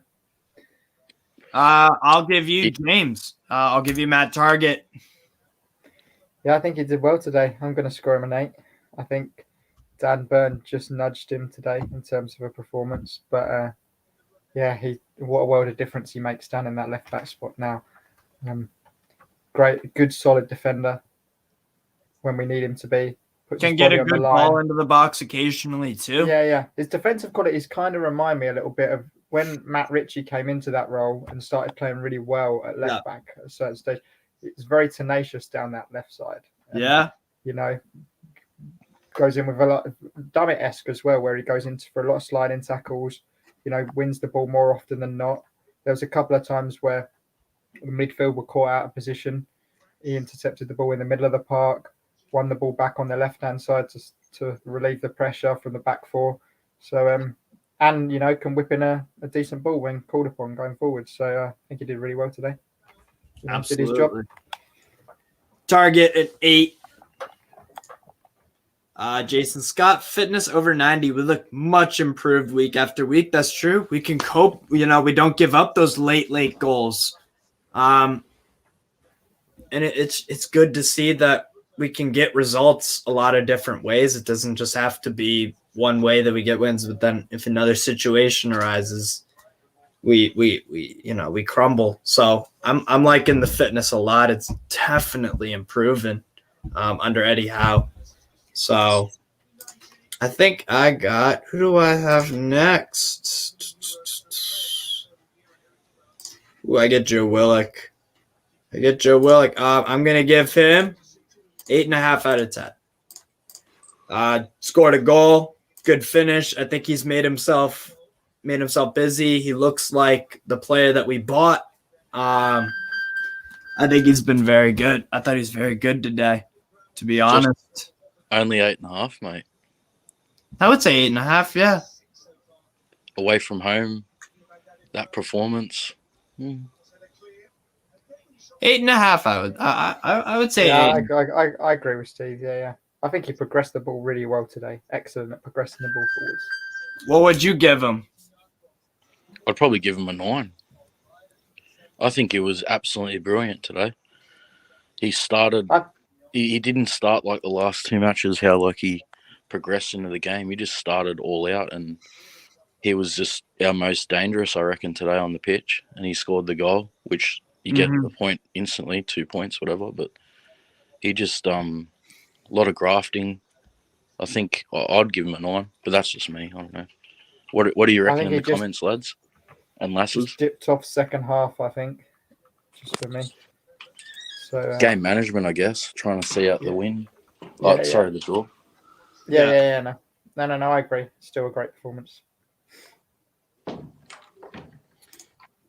Callum Willock has been spurred on by Bruno giving him competition, and that's a good sign. That's that's a really good sign that like Bruno is if Willock doesn't play well, Eddie Howe's got options, a very quality option in Guimaraes on the bench. So I think that's a good thing for his mentality. That like if you ain't good enough, man, you're gonna sit your ass on the bench, and we've got a better player coming in to give him a shot. So I think that's really good. Made Declan Rice and Souček quiet. Yeah. Again, I agree with Paul. I think West Ham were pretty poor today, to be fair. But yeah, 8.5, I would say, and then let's see. Where the hell is Shelby? Shelby. Paul, I'll give you Shelby. What are you scoring him? Probably 8. Probably 8. Yeah. I think our midfield was really good tonight. All 3 of the boys. I know a lot of fans, even myself, like I want to see Bruno play, but you can't really give him a shot at the moment with how those 3 are working so well together. Shelby was awesome. I can't believe like all of us were the same, like under Bruce and that. He was just wasn't the same player as now under Howe. Like the fitness, the balls that he was putting through, the tackles. He was great again. Like I just want it to keep going. And what one of the fans in the chat said, everyone's fighting for positions. We haven't had that for so long. Like everyone's fighting for this spot. Howe's going to reward the boys when they play well. So Shelby's just one of those guys that's so key for us. Those balls that he puts through, because our fullbacks are advancing, not like Bruce, how we're always in our own half, not getting anything. He's just awesome for us. He's back to when he first signed with the club, how good, and everyone loved him, and he was putting through those magical balls. Like really good at performance at 8. I couldn't agree more, to be honest. I thought John he was good at setting the tempo of the game, and he was part of that he kept Rice quiet and off the ball. Thought he was good in possession. Picked out some nice passes. I would agree, Nate. What do you think, James? Yeah, I think he went a bit under the radar today, but that's not necessarily a bad thing. I think, he just did his job quietly and got on with it. He wasn't the star of that midfield today, but he didn't put a foot wrong, really. I think he played well, did his job defensively. Always started to run around a lot under Howe now, isn't he? So we're going to get a work ethic out of him. So, we just need I think his decision making at times can be a little bit better in terms of when to pick that pass. Right. We know he's got it in his locker to play that good pass. Mm-hmm. And sometimes, I mean, I'm not going to fault him for this because when we struggle, he is the person who's always trying to break the lines with passing forward rather than passing sideways. And right. I want him to continue that, whether he hits it all the time. But I think his decision making with that could just be a little bit better in terms of like who to pass forward to, when to pass forward, like when, and you know, and so. But yeah, really happy with Shelby since his performances under Howe, and today was no exception. Right. Shelby 8, I'm proud of how he's improving under a manager like Howe. I actually had my doubts about him, I got to admit, but he's been playing great, and he seems to have got the mental aspect down now. Good comment from Vincent, yeah. Jason Scott, West Ham looked average as we schooled them, 100%. Fraser ran his arse off 8.5.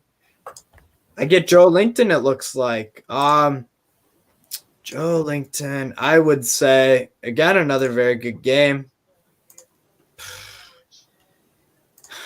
I would probably say 8.5 for Joe. I'd say 8.5 for Joe. Again, looked like the midfield, looked like a player that we got for 40 mil. Thought he made himself, work rate was great, and he had some good touches in his area to get out. Just nice, simple stuff. Even had a chance to score, but it was a good Łukasz Fabianski save in like the first 2 or 3 minutes of the game, if I remember correctly. The decision making in the final third has been kind of a struggle for Joe Linton a little bit. So I think definitely an 8.5 is deserved for Joe Linton. What do you guys think? Yeah, spot on. The way that he drives with the ball, the way that he just wins the ball, the way his work, like it's just really. I'm so happy with him. Like me too. Everyone was the same again. Like Joe. Everyone was like, fucking hell, like, why does this always happen? But honestly, man, like, I did not see it, but how has he become, like, one of our best centre mids in the club? Like, I know, right? He's one of the first names on the team sheet. Yeah. For me, yeah, honestly, like, when ASM wasn't on today, I was like, fuck, like, but I'm like, fuck, thank God that is 3 in the midfield, because honestly, they're the ones that are winning the games for us and getting the results. Like 5 unbeaten now, no, 6 unbeaten now. Yeah. So, like, Joe's been really a big piece of that for us. So, yeah. And I love it because he loves the club. He does. And everyone's behind him now. And you know what? Like, good on him. He deserves it. I know, right? He's honestly my favourite player in our squad. And at the moment, yeah. Like, even like as good as ASM is, like I love Joe. Like all the Brazilian folks, obviously Bruno, but there's Joe. Did you see that lad with the fucking Joe shirt on the chat? Oh, fuck, what a legend. If he's in the chat, you're a fucking legend. That was the best shirt sent me. Or where'd you he probably made it, but honestly, he's good. Yeah, agreed. Let's see, James Hogan. We had a lot of possession and probably deserved to win the game. Definitely deserved a point, and you could possibly argue that maybe we deserved to win the game, but we just got to get those goals. Do you think we'll see Joe Linton play for Brazil if he continues? I think that's a possibility, to be honest. He's only young. Young. How old is he? 22, 23? He's 25. Oh, he's 25. 25, yeah. Yeah, Joe Willock, maybe you're thinking the other Joe. He's only 23, 22. So. Yeah, right, yeah. But, that Brazil midfield is quite stacked, isn't it? So yeah. Even Bruno doesn't start all the time for him. So, that's another challenge for him, isn't it? But, if he continues playing this way, there's no reason why he can't be involved in that squad. Absolutely. honestly, boys, I'll say it, like, how good is it to have people fighting for their positions? Like, Bruno comes on, first touch, that little flick, again, like, we've got a player on our hands. Like, absolutely, it's exciting. So, I think he just needs a few games to play a full 90 minutes and settle in as well. I know, obviously, we've seen a few nice passes from Bruno, but we're not expecting him to come in and set the world on fire. Like, give him five games, and then I think we'll see some real quality in him going forward once he gets comfortable in the league. Right. But like, would you risk? Like, when do we bring him in? Like, he's our big signing. Yeah. Like, when do we bring him in with these three? Like, but he's already made an impact from bringing everyone else's level up to here. Because even if he's sitting on the bench, that's for me at the moment. That's fine. Like, he can learn. He can watch a little bit, as Eddie Howe has been saying in the week. Like, it's a good chance for him to educate himself and learn about the Premier League a little bit more. Like, that's not a bad thing. Everyone that plays for Klopp's team has to do that. So it's not a bad thing that he's sitting on the side and bringing everyone else's level, like, up along the way. Right. Guy Rivali, I think we need to give credit to the Newcastle system, basically Eddie Howe too, disrupting opponents. Is it a coincidence that the opposition looked very average over the past 3 games? I don't think it's a coincidence at all. That's a really good comment, because like Leeds, Everton, like, I know these are clubs that are down around us, but not West Ham. West Ham definitely are. Exactly, mate. Like, and like, on their day, both of those clubs, Leeds and Everton, can hurt anyone. Like, they've got talent in their squads, and even today again, like, that is a perfect comment. Like, are we frustrating them to play shit? Are we really, really, like, thinking, are we in a relegation battle anymore? Like, you make it hell on earth. Newcastle, what we're doing is we're making it hell on earth to play against us. Well, especially at SJP, like, at home, it's going to be so hard for anyone. Like, obviously, like Liverpool and City and that, whatever. But anyone else, that fortress that we're making at the moment at home is reason enough that we're good now. Yeah, and we've got an exciting future. 100%. I take it game by game, to be fair, with this whole thing. But you're taking Eddie's words, mate. Yeah. Next week, big test of how far we come in a short time. Absolutely. See Brentford away, isn't it? Yeah. 3 o'clock kickoff in the UK, 10 a.m. here in the States, and probably 3 a.m. for you in Australia, Paul, or 2? Yeah. Jesus. Tonight was a good one. It was only 11:30, so it was really good. Yeah. See, the clown Paul Merson said Newcastle had no chance to win with that Trippier and ASM. Fucking dickhead Paul Merson. I would have bit my arm off for a draw today. Like, and we got it, so. Exactly. Paul, I'll give you Ryan Fraser. Another one that's becoming a favorite of mine. I love the way that he just runs and puts in those balls. And, he wasn't as good today, but still, you go to London and you go to that stadium with those fans, and you put out a performance like that. I'd probably say 7.5. 7.5, yeah. Yeah. Definitely an improvement. Definitely an improvement. I've been happy with Ryan Fraser. Definitely got tenacity and the work rate. Tries to be direct at times. Can put a good ball in. I thought he was pretty good today, to be honest. Definitely made life difficult for Cresswell. So I would agree about a 7.5. Plays on the last shoulder as well, didn't he? A lot today. Which he always does. Plays on the last shoulder a lot. Yeah. So with Wood being a bit less mobile, as a striker. Yeah. Then Fraser's always the one breaking the lines, running in behind, because without that, we haven't really got someone to stretch their defence at times. Right. So, I think he does that very well for us. I just sort of wanted him to be a bit more, creative and in the final third. Like Create maybe some more space for himself. Yeah, and like what the boys were doing, like I just really wanted him to maybe have a couple more shots or you know, like threatened like Jacob Murphy did, but yeah.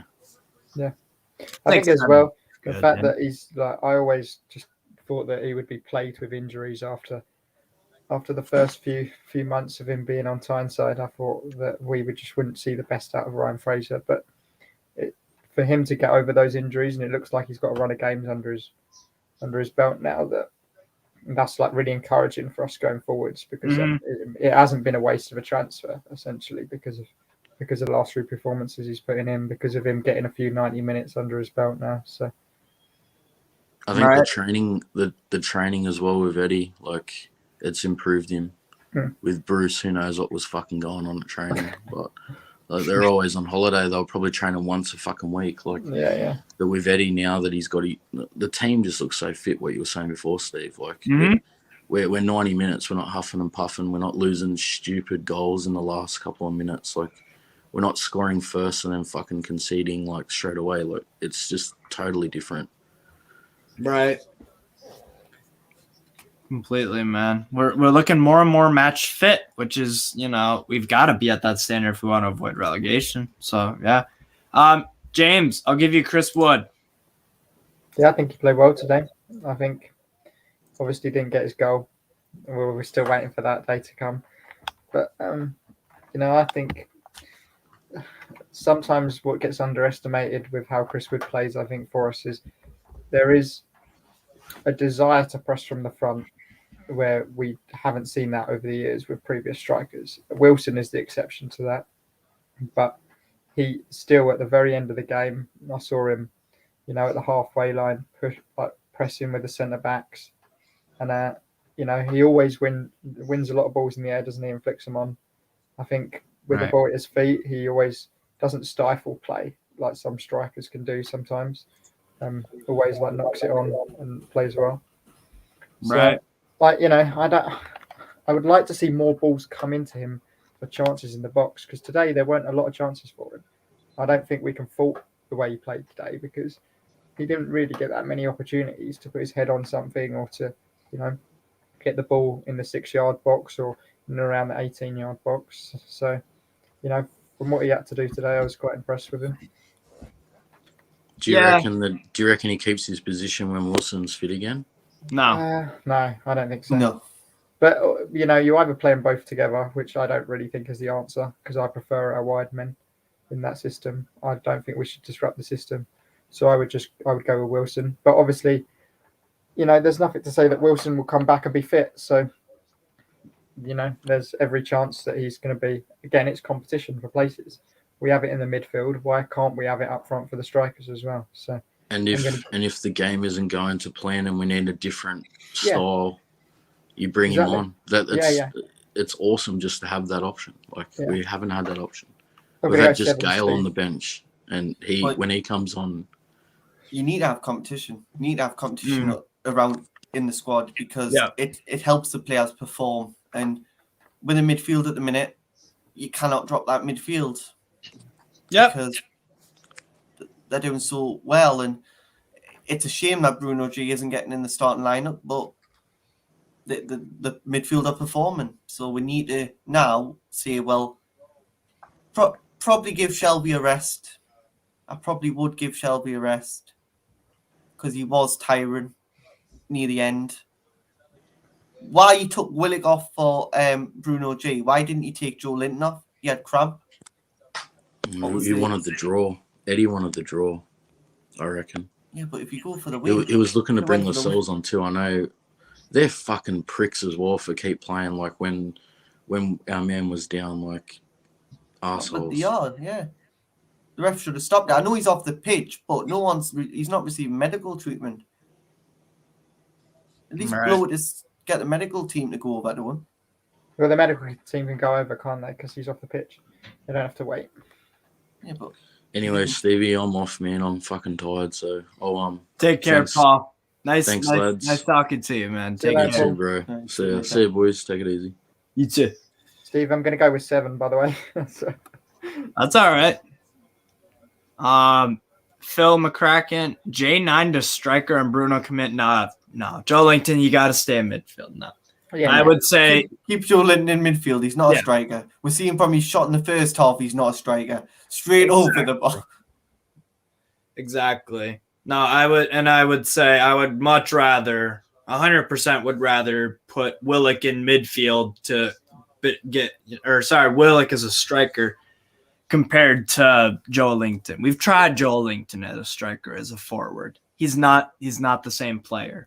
No, he's not a striker. If it ain't broke, if it ain't broke, don't fix it. Yeah, if it ain't broke, don't fix it. Because you've got a team there who are working for each other. They're not individuals. They're working for each other. Every time we get the ball, you can see players are just running to get the ball, get forward and get the ball. You didn't see that under Bruce. You've seen players just walking. Players just didn't even care, and now they do because Eddie Howe's implemented a formation that the players can play at, and they can get the ball in the box and they can score goals. And yeah, we didn't have maximum, but we got a point against West Ham, and they're 5th in the league. I know it's a good. It tells you what could happen next season. Yeah, with a few more players, it just tells you we could be 5th in the league next season. I think, who knows? I'm taking it game by game. But I don't blame people for getting very, very optimistic, and we should be very optimistic about our future. But yeah, I'll just take it day by day. And but Murphy needs to go in the summer. Not good enough. Yeah. Calvin became a YouTube member. Thank you, Calvin. Appreciate that. Well, I'll have you score. Nathan, I'll have you score Jacob Murphy then. Give me your insight on him. Jacob Murphy, I'll give him a 4. Oh. Did all right. I would say more of a 6, but okay. Yeah, did all right, but his crossing of the ball was awful. We didn't really have a threat there. If we had maximum, it might have been a different story. It's big boots to fill, innit? You can't compare Jacob Murphy to some maximum, sure. Yeah. I know you can't, but you just need Jacob Murphy just needs to up his game. He didn't play as well as I thought he could play. Yeah. But yeah, 4 is a reasonable. There's a couple of he got in behind Rice at one point, didn't he? Down that left-hand side. Yeah. And I think today as well, when you look over to Jacob Murphy, there were always 2 men on him. He wasn't 1v1 with anyone. There was always 2 or 3 people on Jacob Murphy. Like, he's not going to go and beat 3 men. That's not Jacob Murphy's game, is it? Yeah. No. So I think it was hard for him today. But I still think he did well. I think he still created chances down that. I still created chances. He still did well, but we need to. That's another where we need to strengthen because when Maximum's hurt, who we relying on? Jacob Murphy. It's definitely not the same. Yeah, I can't rely on Jacob Murphy because you know what he can have good games and bad games. Mm-hmm. And we were playing him in a right back once upon a time. So yeah. And I don't think Miggy's the answer as a winger as well. No, I think Miggy will go in the summer. Absolutely.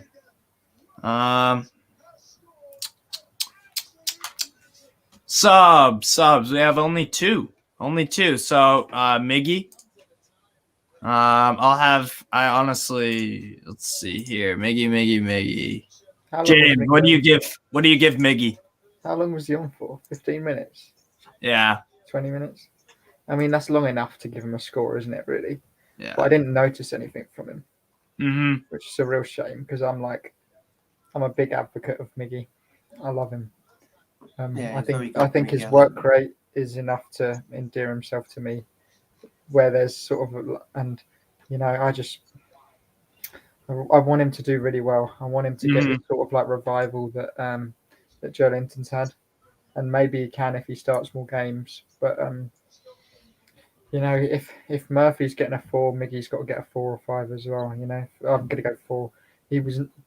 I think Murphy was better than Miggy today, and so So would you say, do you have enough to give him an actual score? Yeah, I'd give him a 4. Yeah. Miggy? Okay. Yeah. But the great thing about Miggy is that we know when Fraser came off at the end, it's because he was so knackered, that Miggy is also going to put in that exact same work rate. That's what. There wasn't a quality is different, but that's why Eddie Howe brought Miggy on. He looked at Miggy and went, yeah, because that's why he always brings Miggy on.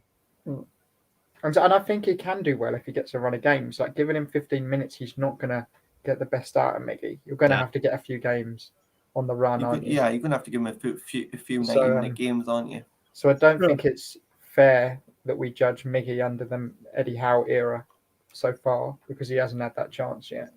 I mean, he can still offer us a lot going forward, but it's just whether he can get into that. He's not going to play midfield, is he, anymore? He's not like, whereas Steve Bruce sort of played him as a number 8 at times, he's not going to play that position anymore because of how stacked our midfield is. So he's got to break into, I guess, the left. I mean, for Paraguay, he plays on the left, doesn't he? When he plays for them. So I don't understand why he can't be that backup on the left-hand side when saint-Maximin's injured. You know, maybe that would have been the right option. Yeah. Right. So, but you know, I love him. I just don't think, you know, he didn't produce much today, and I don't know what the answer with Miggy is at the moment. Yeah. Bruno Guimaraes, that's my guy. I just don't think he got enough time to really give him a great score. Not a great score, just a score in general. Just wasn't on the pitch enough. It looked all right again. Didn't really get on the ball too much because it was kind of just back and forth. But you know, you could argue that he should start. But you know, the midfield 3 are, you know, they all got very good scores. They played well. So it is tough because you don't want to like piss off the squad by dropping someone after they've had a good performance against a quality team. But football's ruthless. I think what Eddie will do on Saturday, I think he'll drop Shelby. I do. I think that's what, because he did say in his press conference, Bruno will play a lot of games. That's what he said. That's what he said, that because he said, yeah, he'll not play this one, but he's playing the next one, and that's what I think he'll do. Yeah. Well, that midfield can't keep that intensity going forward. That's the no. So that midfield keeps the intensity going forward, then I'll be wondering why is it not being like that all season? Yeah, sure.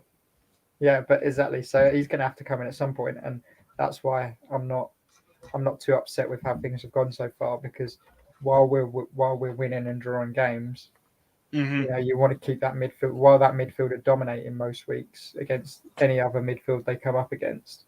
There's no reason to change it, and it will change because you know, injuries.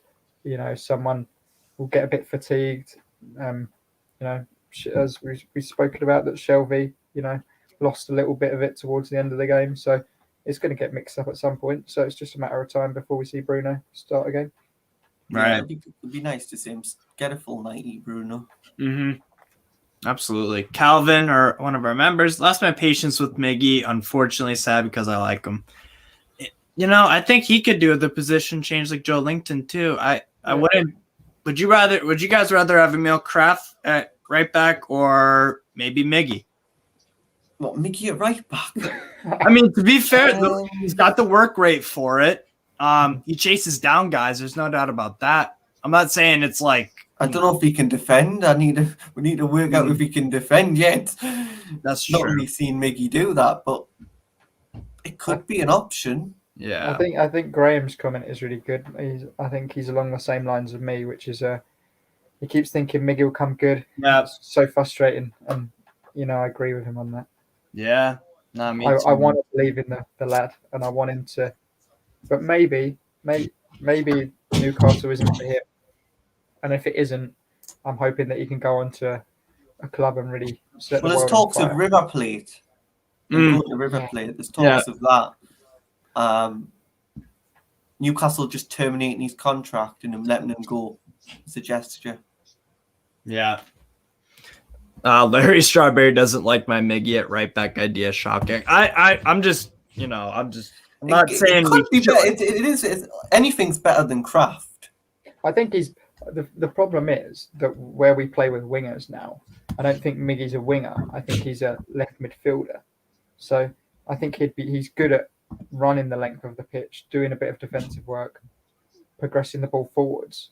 But he's not going to be like, he hasn't got like the end product to whip a deadly ball in. He hasn't got that finished. Like he's not a finished article in terms of creating and attacking. So, we have seen that at times. I remember at Wolves in the Cup, I think he hit a great shot into the top corner. Dwight Gale got an assist for it. But I think that if he plays as a number 10, we have seen him do really well there as a number 10 for us in the past. When he's played in that, on the very few occasions he's played in that position, he has done well there. So I think a number 10 is his position. But are we going to play with a number 10 going forward? That is the only question for him. I think his position is a number 10. He just gets put on the wing quite a lot.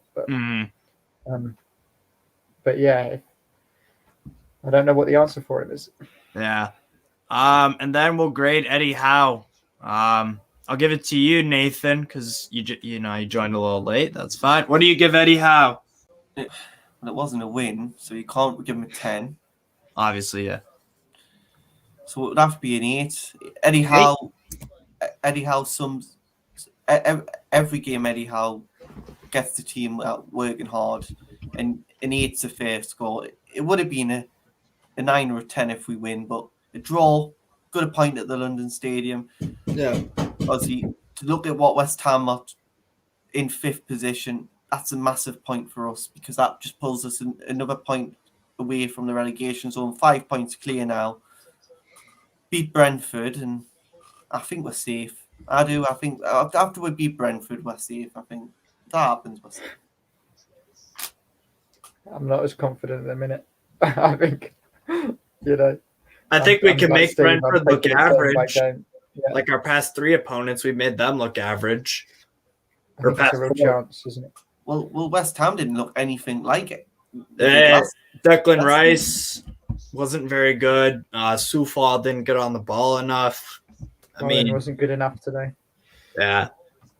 Antonio wasn't good enough today. Antonio was invisible pretty much. I mean, Dan Burn dealt with him excellently. So there was a comment earlier about like past 4 games. It's no coincidence that our opponents have looked very average, and we've taken 10 points out of 4.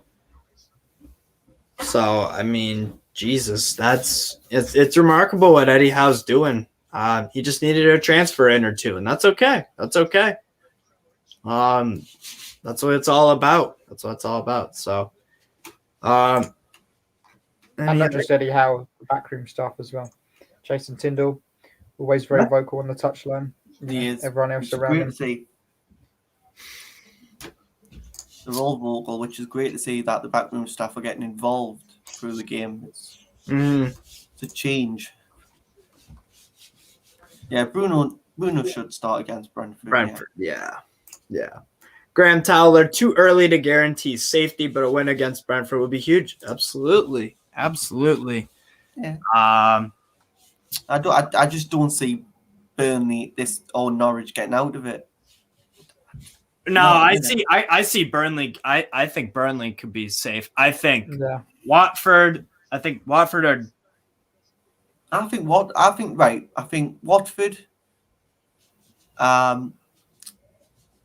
Leeds, and Everton aren't out of this mess, by the way, either. Yeah, it's a tough one. Burnley, Watford, and Leeds. I think Burnley might. I think Burnley will go, but I know Steve said since day one that he thinks Burnley will always, because they always have a habit of crawling it back. I think. Sean Dyche, he isn't doing it this season, though, is he? We've said that before about Burnley, though. That's the problem. It's like and to be honest, I've said this before, but like that's what Sean Dyche he feeds to his guys as motivation. Everyone's counting you down and out. Everyone, pundits, the bookies, some of our fans. Let's go prove them wrong. Let's go work our ass off. Starting 11 does their job, and they get they've got points away to Arsenal, point against Man United, and you would have thought those are 2 points that they just won't get. Well, they were writing us off, weren't they? The pundits are still writing us off. Exactly. They'll go down. But really, like, pundits, are you dumb or something? Because I tell you what, we're 6 games unbeaten. Mm-hmm. You wouldn't be thinking that under Bruce. You wouldn't be thinking that under the previous. The problem with Burnley, I think, the problem for us, not a problem for Burnley, is that if they get some confidence, they're really deadly, because they're going to scrap for everything. They're horrible to play against when they've got a bit of confidence, Burnley. So all they need is a couple of unbeaten games. They don't even need wins. I think if they can get 4 or 5 draws, then I think it's going to be really hard for them to go down. But we'll see how things go. Yeah, for us, they said when Eddie Howe came in that it would be a miracle if he kept us up. That's what they were saying when Eddie Howe came in. So, he's done a fantastic job, hasn't he, so far? 100%. Apparently, Chris Wood kept saying meow to Zuma. Extra point for that. Absolute. Hey, mind games. Yeah, apparently Craig Dawson there, it complained to the referee at half time about it. I mean, you never know. You never know, man. That could be that. It's all psychological, because sport isn't just about the technical ability, physical ability. It's all in your head. Yeah. It's all in your head.